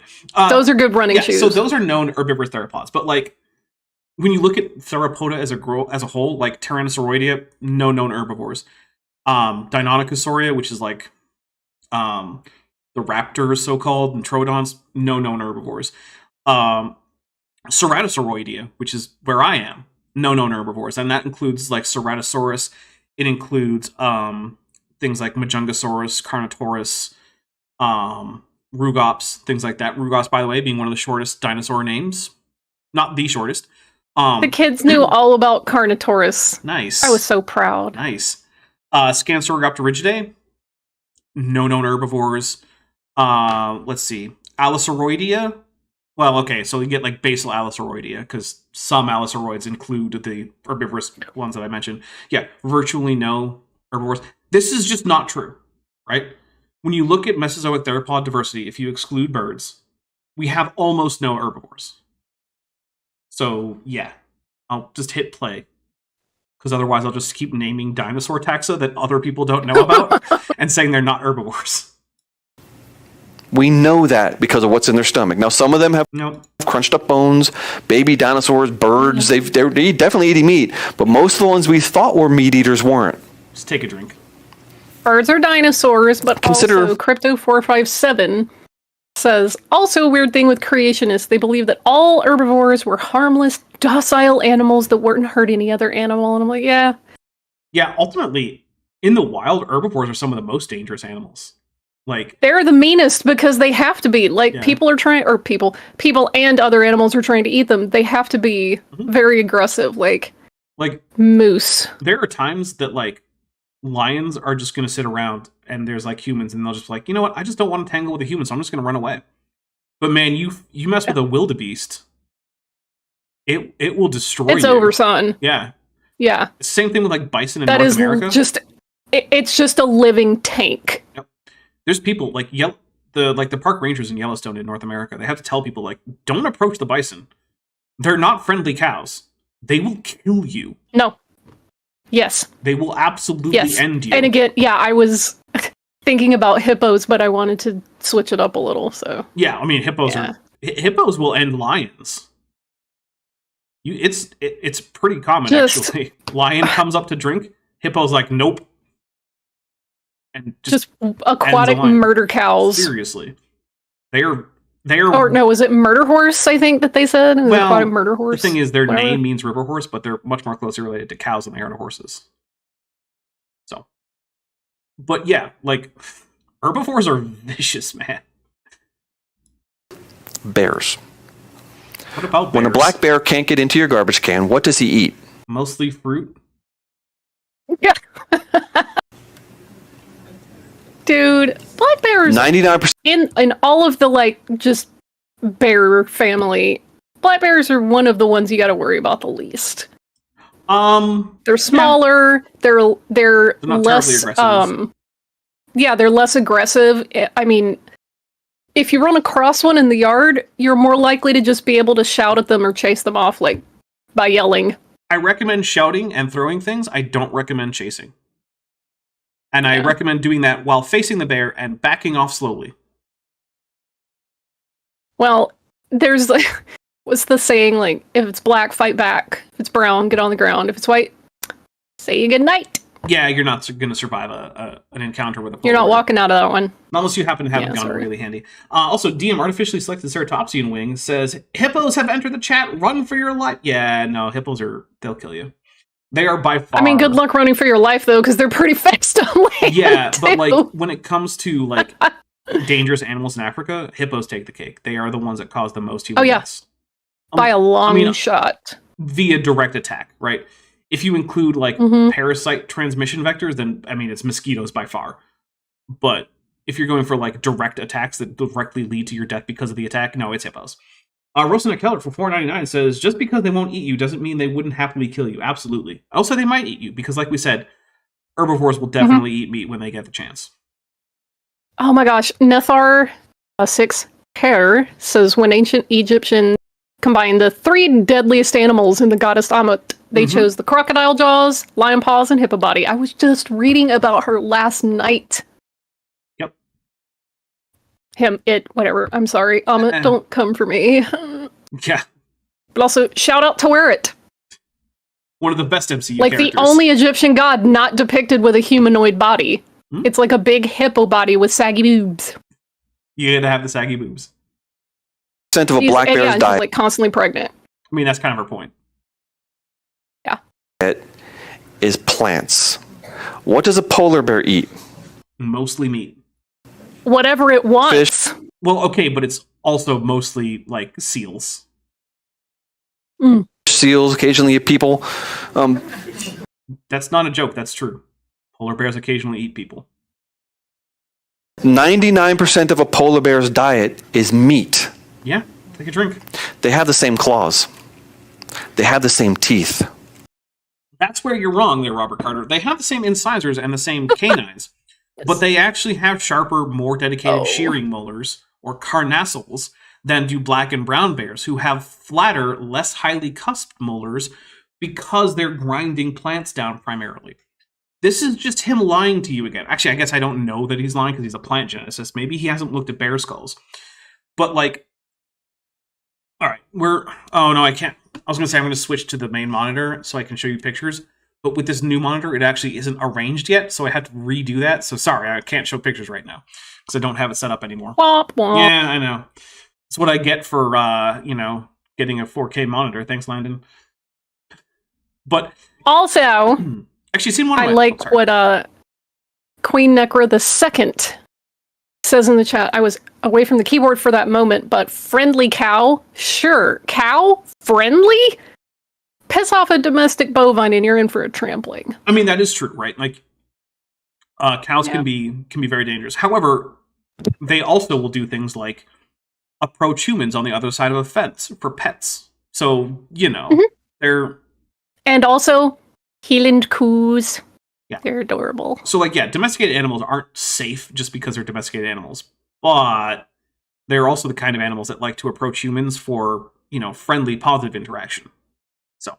Yeah, that's the thing. Like, I'm much less worried about a cow than I'm a horse. 'Cause, Yeah. horses might be herbivorous, but they will absolutely drop kick you into the next week. Yeah. Yeah, don't get kicked by a horse. In fact, that's one of my pet peeves about D&D horses, is their kicks don't do enough damage. Yeah. Yeah. Horses It's should have a way much higher undersold. damage kick. It's like a horse kick in D&D, like a goblin might survive that. It's like that's not how that works. It has to get lucky. The horse has to roll low. It's like on between damage. them and donkeys, it's like Oof. you're not walking that off. That's why you get a mule. They're calmer. They're less ornery. Yeah. They have a lot of stamina. Mules are great. You can't breed them without having horses and donkeys. Yeah. Healand coos with their what's up tongues, but also they're floofy. You've heard of the word adaptation, right? Yes. Have you ever heard the word acceptation? Yes. Guys, you've done this. Your wife asked you to hang up a picture, right? And so you're the man. You go get your toolbox, and you get those little plastic things that you have to insert into the drywall and put the screw in, Drywall anchors. Mm-hmm. and you always forget your hammer. No, I don't. That's dumb. No, what? Dude, hammers are the most You're an basic tool. idiot, maybe. Just get a hammer. Who has a toolbox? Yeah, I'm going to put up a picture, but I'm not going to bring a hammer. What? Who has a toolbox that doesn't even include a hammer in the first place? Like, if you get up, Mine has two. right? Like, just get a hammer. So what do? You take that little screw, and you take your screwdriver, and you turn it around, and you go pop, pop, pop, pop, pop, and you poke a hole in the drywall, right? I'm sorry, is this supposed to be for the guiding hole for the screw? No, just get a hammer. Just have a hammer. Has anyone else ever done it other than me?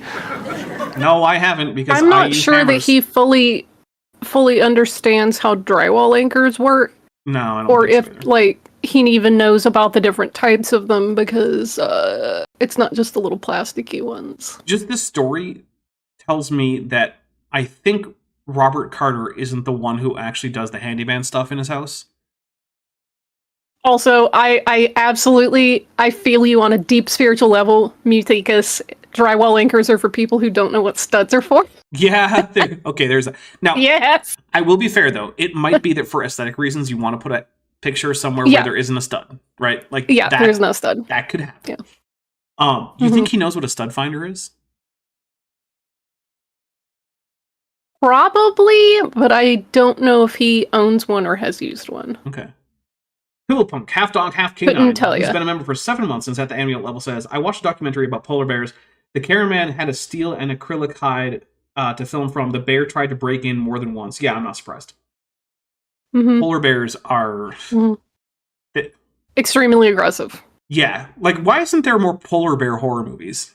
Like, that would be a realistic, actual horror movie scenario.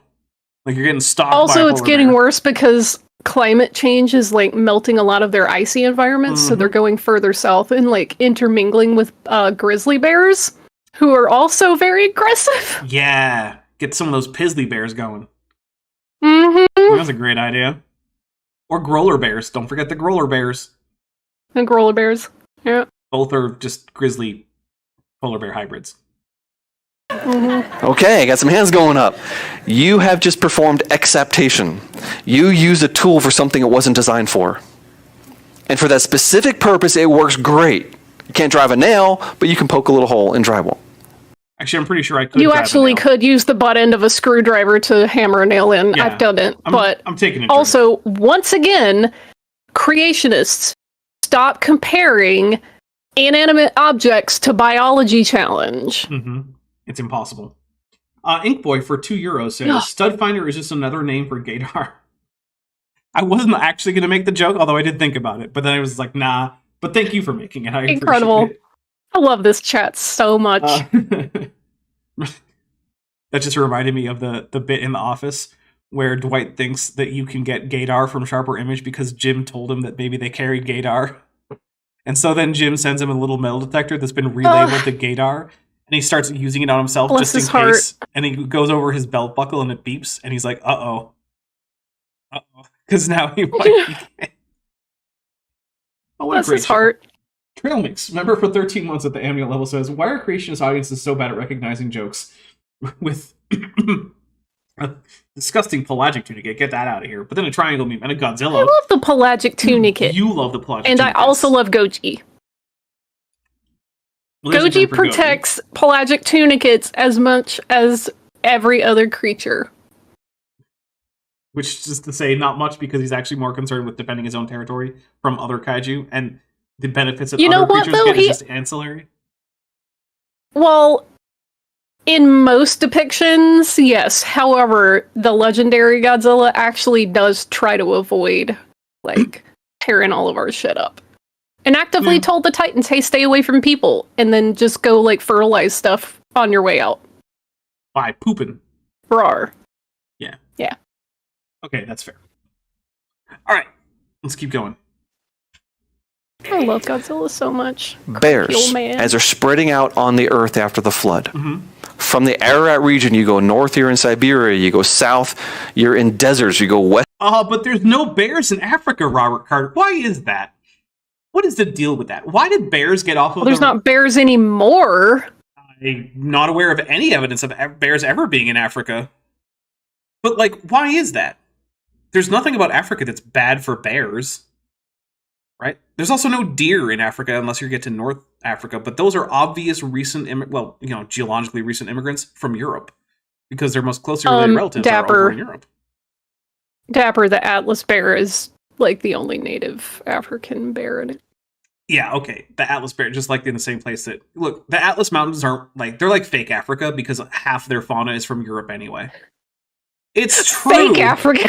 It's true. Like, half the fauna of the Atlas Mountains is just, like, hopped across the straits from Spain. And they're, like, showing up and like, hey, we're in Africa now. The Atlas Mountains are fake Africa. I'm saying it. No. Yeah, it's fake Africa. It's fake Africa. No. Yep. That's No, why there there's were deer bears in there. Africa that... Yeah, the Atlas Mountains don't count. They're fake Africa. No. Yep. I'm sticking with it. No, I reject that. Yep. It's just like there's no deer in Africa. It's like there's deer in like the Atlas Mountains. Yeah, I know there's deer in the Atlas Mountains. It doesn't count. It's fake Africa. Okay, fake Africa, because reasons? Yeah. Exactly. I'm glad you understand. Okay. But the question still stands. Why aren't there deer or bears in, like, all of real Anymore. Africa? All of real Africa. You could just say, why aren't there any more? Because there were bears in Africa. Like, we have depictions of them too. Yeah, from the Atlas Mountains where it doesn't count. Why aren't there any bears? Just say any more, because then you can be Fine. right at the same time. Why aren't there any bears in the Congo? No good Okay. reason. If you're Robert Carter. West, you're in Europe. You go east, you're in the Himalaya Mountains. There's a lot of diverse environments Also, around Ararat. Isn't Siberia also a desert, Robert Carter? I think some of it is. I don't think all of it is. Actually, I know all of it isn't. Like northern Siberia. And as the bears are spreading out, they're going to struggle. and they're going to have to. I mean, yeah, they don't have anything to eat because the entire Earth has been salted, and all the possible prey have been reduced to 2 animals per family.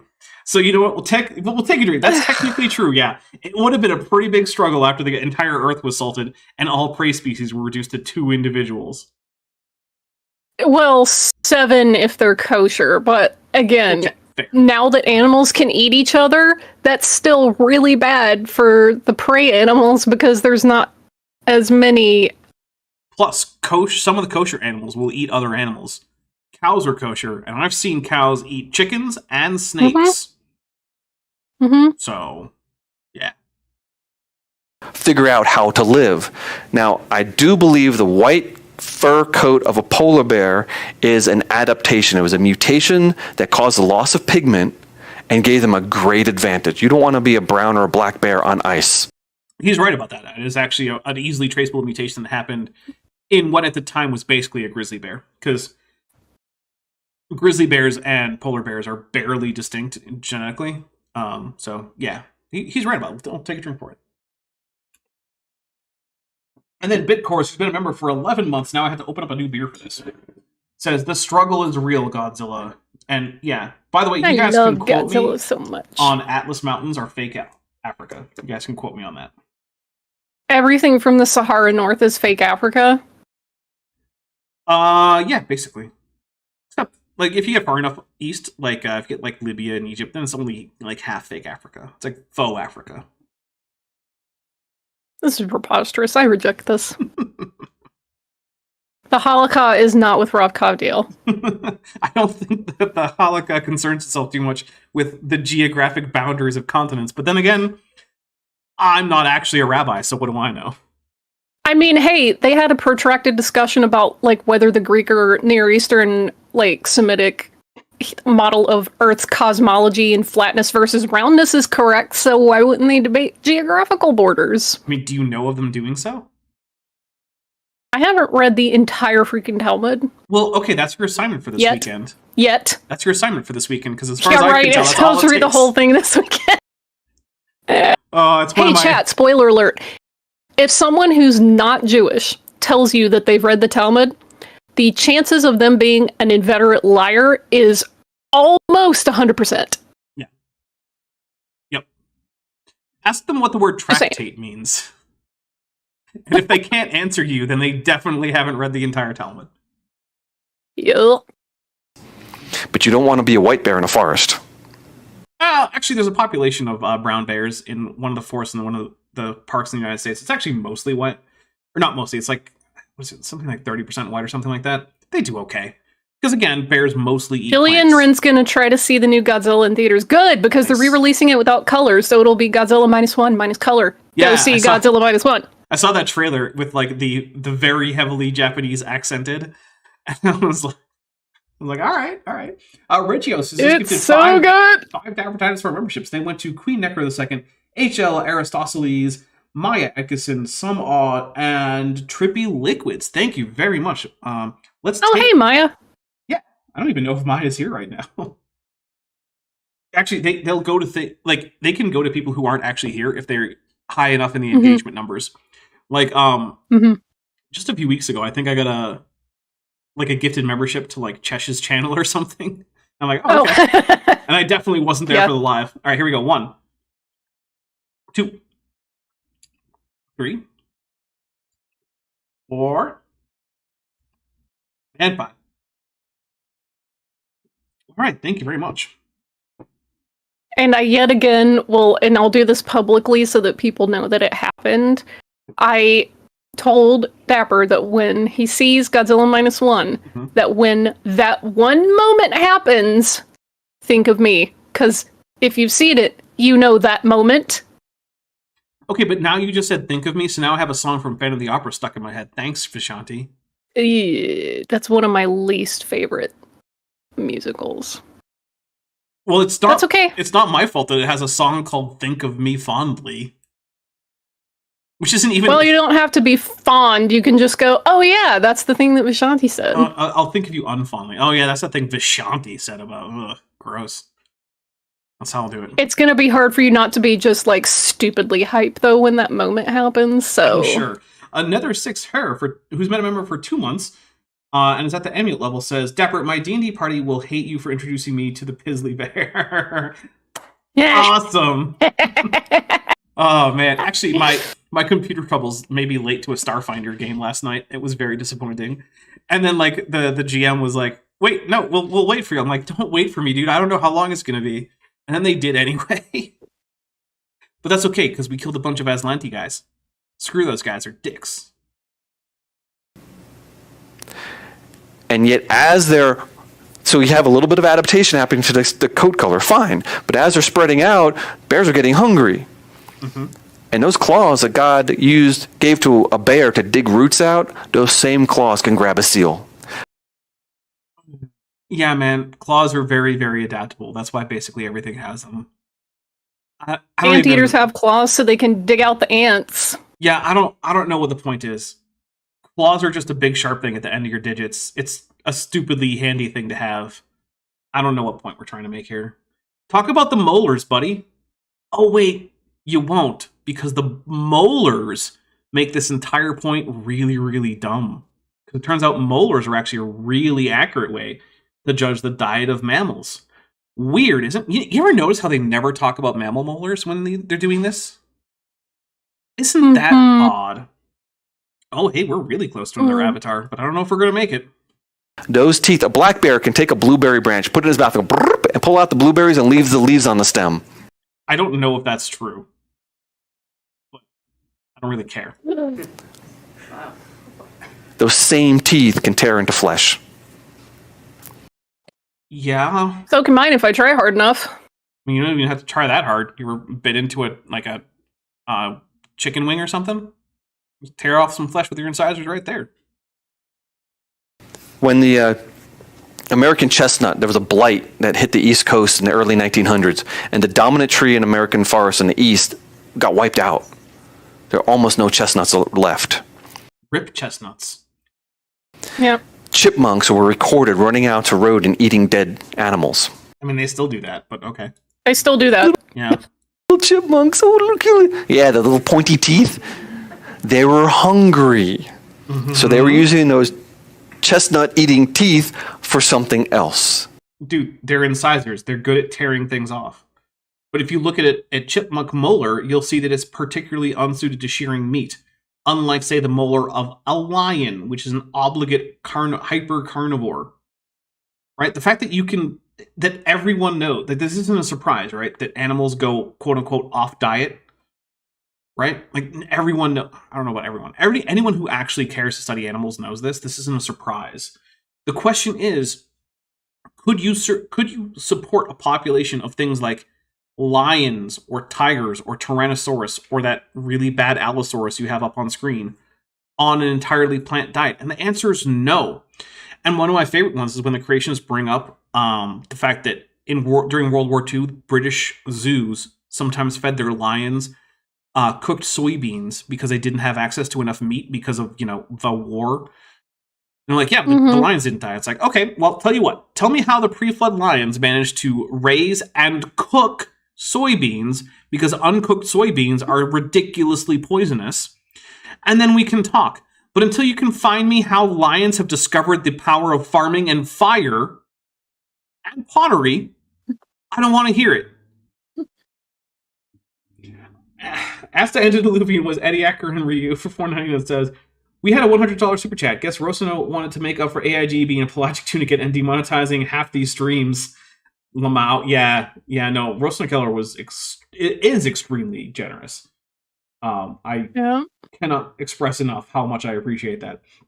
And then Pillowpunk for $2 says, Pillowpunk half dog, half canine. Can't forget the half canine part. Says for $2, in terms of phylogeny, claws are in fact handy. It's true. Are not in fact handy. They're not in fact, sorry. I missed the word. But yeah, no, it's... we're $7 away. Acceptation. We okay with that? Hey. To be fair, he is actually giving a decent explanation of acceptation. Acceptation is when a structure that evolved for one purpose is suddenly used for another purpose for which it is adequate.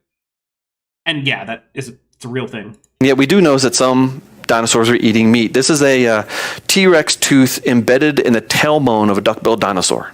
Which is real. Is that a plant? No. But it's also a really, really cool find. Mm-hmm. And it healed up. Yeah. Meaning, Cool. not only did the hadrosaur survive the Is T-Rex, that a plant? Okay, so hold on.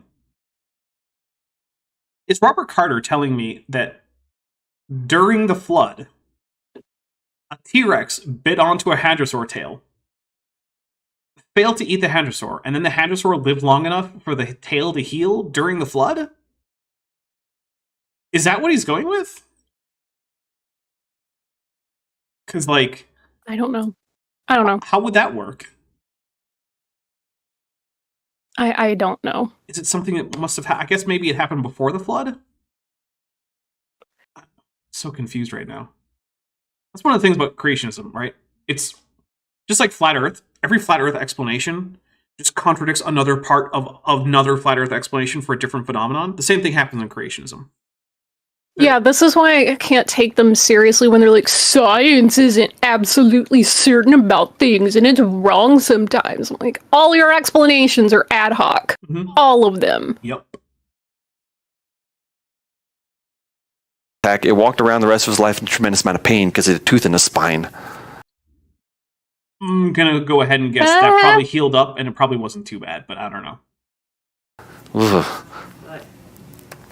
You know, there are humans right now who are walking around with bullets in them that just couldn't be extracted, and they're not in constant pain from it. Mm-hmm. Like, it's a thing that happens. I don't know. Now, I'm not going to say that the dinosaur definitely wasn't in constant pain. I don't actually know. I didn't talk to that dinosaur. I'm just going to say that's not for certain. We'll get a little bit more in here, and then we're going to close up. Okay, next question. Assuming creation, assuming Adam and Eve, and all that kind of stuff, let's just jump to Noah's flood, because we don't have time to cover everything. Of course. Is there any evidence that dinosaurs died during a flood? Yes. There are many dinosaur fossils that are the result of flooding. In fact, the Lance Formation has several bone beds. Flood. Yeah, a flood. Versus the flood. So, yeah, that's part of the problem. Everyone expects that there should be some flood-based dinosaur fossils. That's not a novel prediction of creationism. The problem is that creationism predicts that all dinosaur fossils should be in flood deposits, but they're not. So that's the problem, right? The fact that you can point to definite flood deposits that have dinosaur bones in them is not evidence for or against creationism. But the ridiculous number of dinosaur fossils that are found in non-flood deposits, whether it be shallow marine deposits, lacustrine deposits, fluvial deposits, aeolian deposits, subaerial tuff, things like that. Yeah, those are the problem. Those are the ones that disconfirm, that cause us to reject the hypothesis of the flood. And there's Danny Isinga with 5 Dapper Dinosaur memberships, bringing us over that threshold into another special avatar. So I need to make 2 polls. There will be one today, and I'm hoping to make one like tomorrow-ish, like 24 hours later. So if you're a channel member or a patron, and you notice I haven't done that, please ping me and make me do it, because tomorrow will be my day off, and I might not remember. But the memberships went to Mew Thickus, let's see, David Taylor, Thylaco Leon Kennedy, Vesta Freya, and Altered Bridge 97. Let's take 5 drinks, and we're going to get out of here. 1. Alter Bridge 97, like the band Alter Bridge? I don't know. 3. I understood that reference. 4. And here's 5. Awesome. Thank you very much, everybody. Let's take a look at what we got going on here. So later on today, what, in 5-ish hours, I guess? No, wait, is it 5-ish hours? Yeah, I guess it is 5-ish hours. The Cambrian Bunny nominations are going to be happening. That's going to be happening here. Alerted Bridge 97, not Alter Bridge. Dang. The Cambrian Bunny nomination ceremony is going to be happening here on this channel. I've got a bunch of people coming. I think I have 5 guests, which means I'm not even going to make any nominations because I've got enough people that I don't need to. So yeah, that's for the Cambrian Bunny Creationism Awards. That is happening today in like 5 hours. Then on Tuesday, we're going to be doing another Kent with Bent. On Thursday, I'm going to be premiering Electric Egypt. That's right. That one weirdo from the Electric Universe channel. He's going to be telling us all about how he has an Eastim fetish that he's thinly putting behind the veil of pseudo-history for some reason. And believe me, it becomes very evident as it goes on that this is just an outlet for his kinks. Like, yeah. And look, have all the kinks you want, as long as, you're doing everything on the up and up. I'm absolutely in favor of you engaging in all the safe, sane, and consensual kinkiness that you want. I prefer risk-aware, consensual, Yeah, okay, nothing's ever some of completely it's safe, right? But yes, yeah, I was gonna say, it's fine, okay. Whatever. You should take precautions. And some of it is insane, but, I understand. Yeah. No. But, don't hide that behind pseudo-history for no reason. Just have your kinks. You don't have to pretend that the ancient Egyptians also had all of your kinks, all of them. That doesn't have to be true. Yep.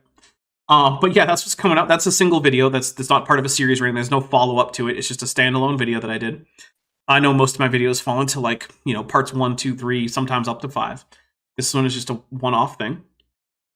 Then Saturday, I'm planning to do this again, unless Vishanti tells me not to, in which case I might just do it again anyway, but without her. Okay. So, yeah, we're going to have more Robert Carter, and Vishanti is hopefully going to be there, but she can back out if she wants to. Although she does owe us feeders next time she's here. I do! So, all right, if you are interested, I'm going to be doing Power Rangers over... Wait a minute! You didn't ask me the thing. Yes, I do have something coming up on my channel. Finally! Oh, yeah, you do! Isn't it, the one time I actually have something, you're just Is it 2 days from now? So, no, it's tomorrow morning. Oh. So, I just linked it in the chat. Nice. I'm going to be mirroring a stream that I did over on Reason to Doubt's channel a few months back. And it's going to be about anti-Semitic tropes in the atheist community. And there's a reason that I did it. There's a reason that I did it for that specific community, because I don't care about fundamentalist right-wingers. I care about people in the atheist community, therefore I want them to do better. So, I just expect right-wingers and, apologists to do dumb crap, so I don't bother with them. That's not a movable audience. So, yeah, tomorrow morning. Let's go. Woo! Yeah, go check out Vishanti's channel. Subscribe, because there's going to be an actual premiere there. And hopefully I'll even be awake for it. Yeah, same. All right, everybody. Yeah, like I said, if you're a channel member or a patron, you're interested, we're going to be watching, let's see, episodes, I think, 17, 18, 19, and 20 of Power Rangers Wild Force over in my Discord. So if you want to get up to the halfway point of Power Rangers Wild Force, come along. And no, we're not going to keep talking about the fact that, yes, the Red Ranger, in fact, was in prison for voluntary manslaughter against his roommate, whom he stabbed with a samurai sword that one time. Okay. Yep, that's a thing that happened. Look, after how many people have played Power Rangers, is it really a surprise that, 1 or 2 of them might have been in prison for something? Oh, snap. Ghost Rider mentioned in the chat. What's up? Nice. All right, Love guys. that. Here comes the credits. We're getting out of here. Thank you so much. I really appreciate all the support. Check out all the links in the description. I hope I see you all here in a few hours for the Cambrian Buddy nominations. Talk to you later.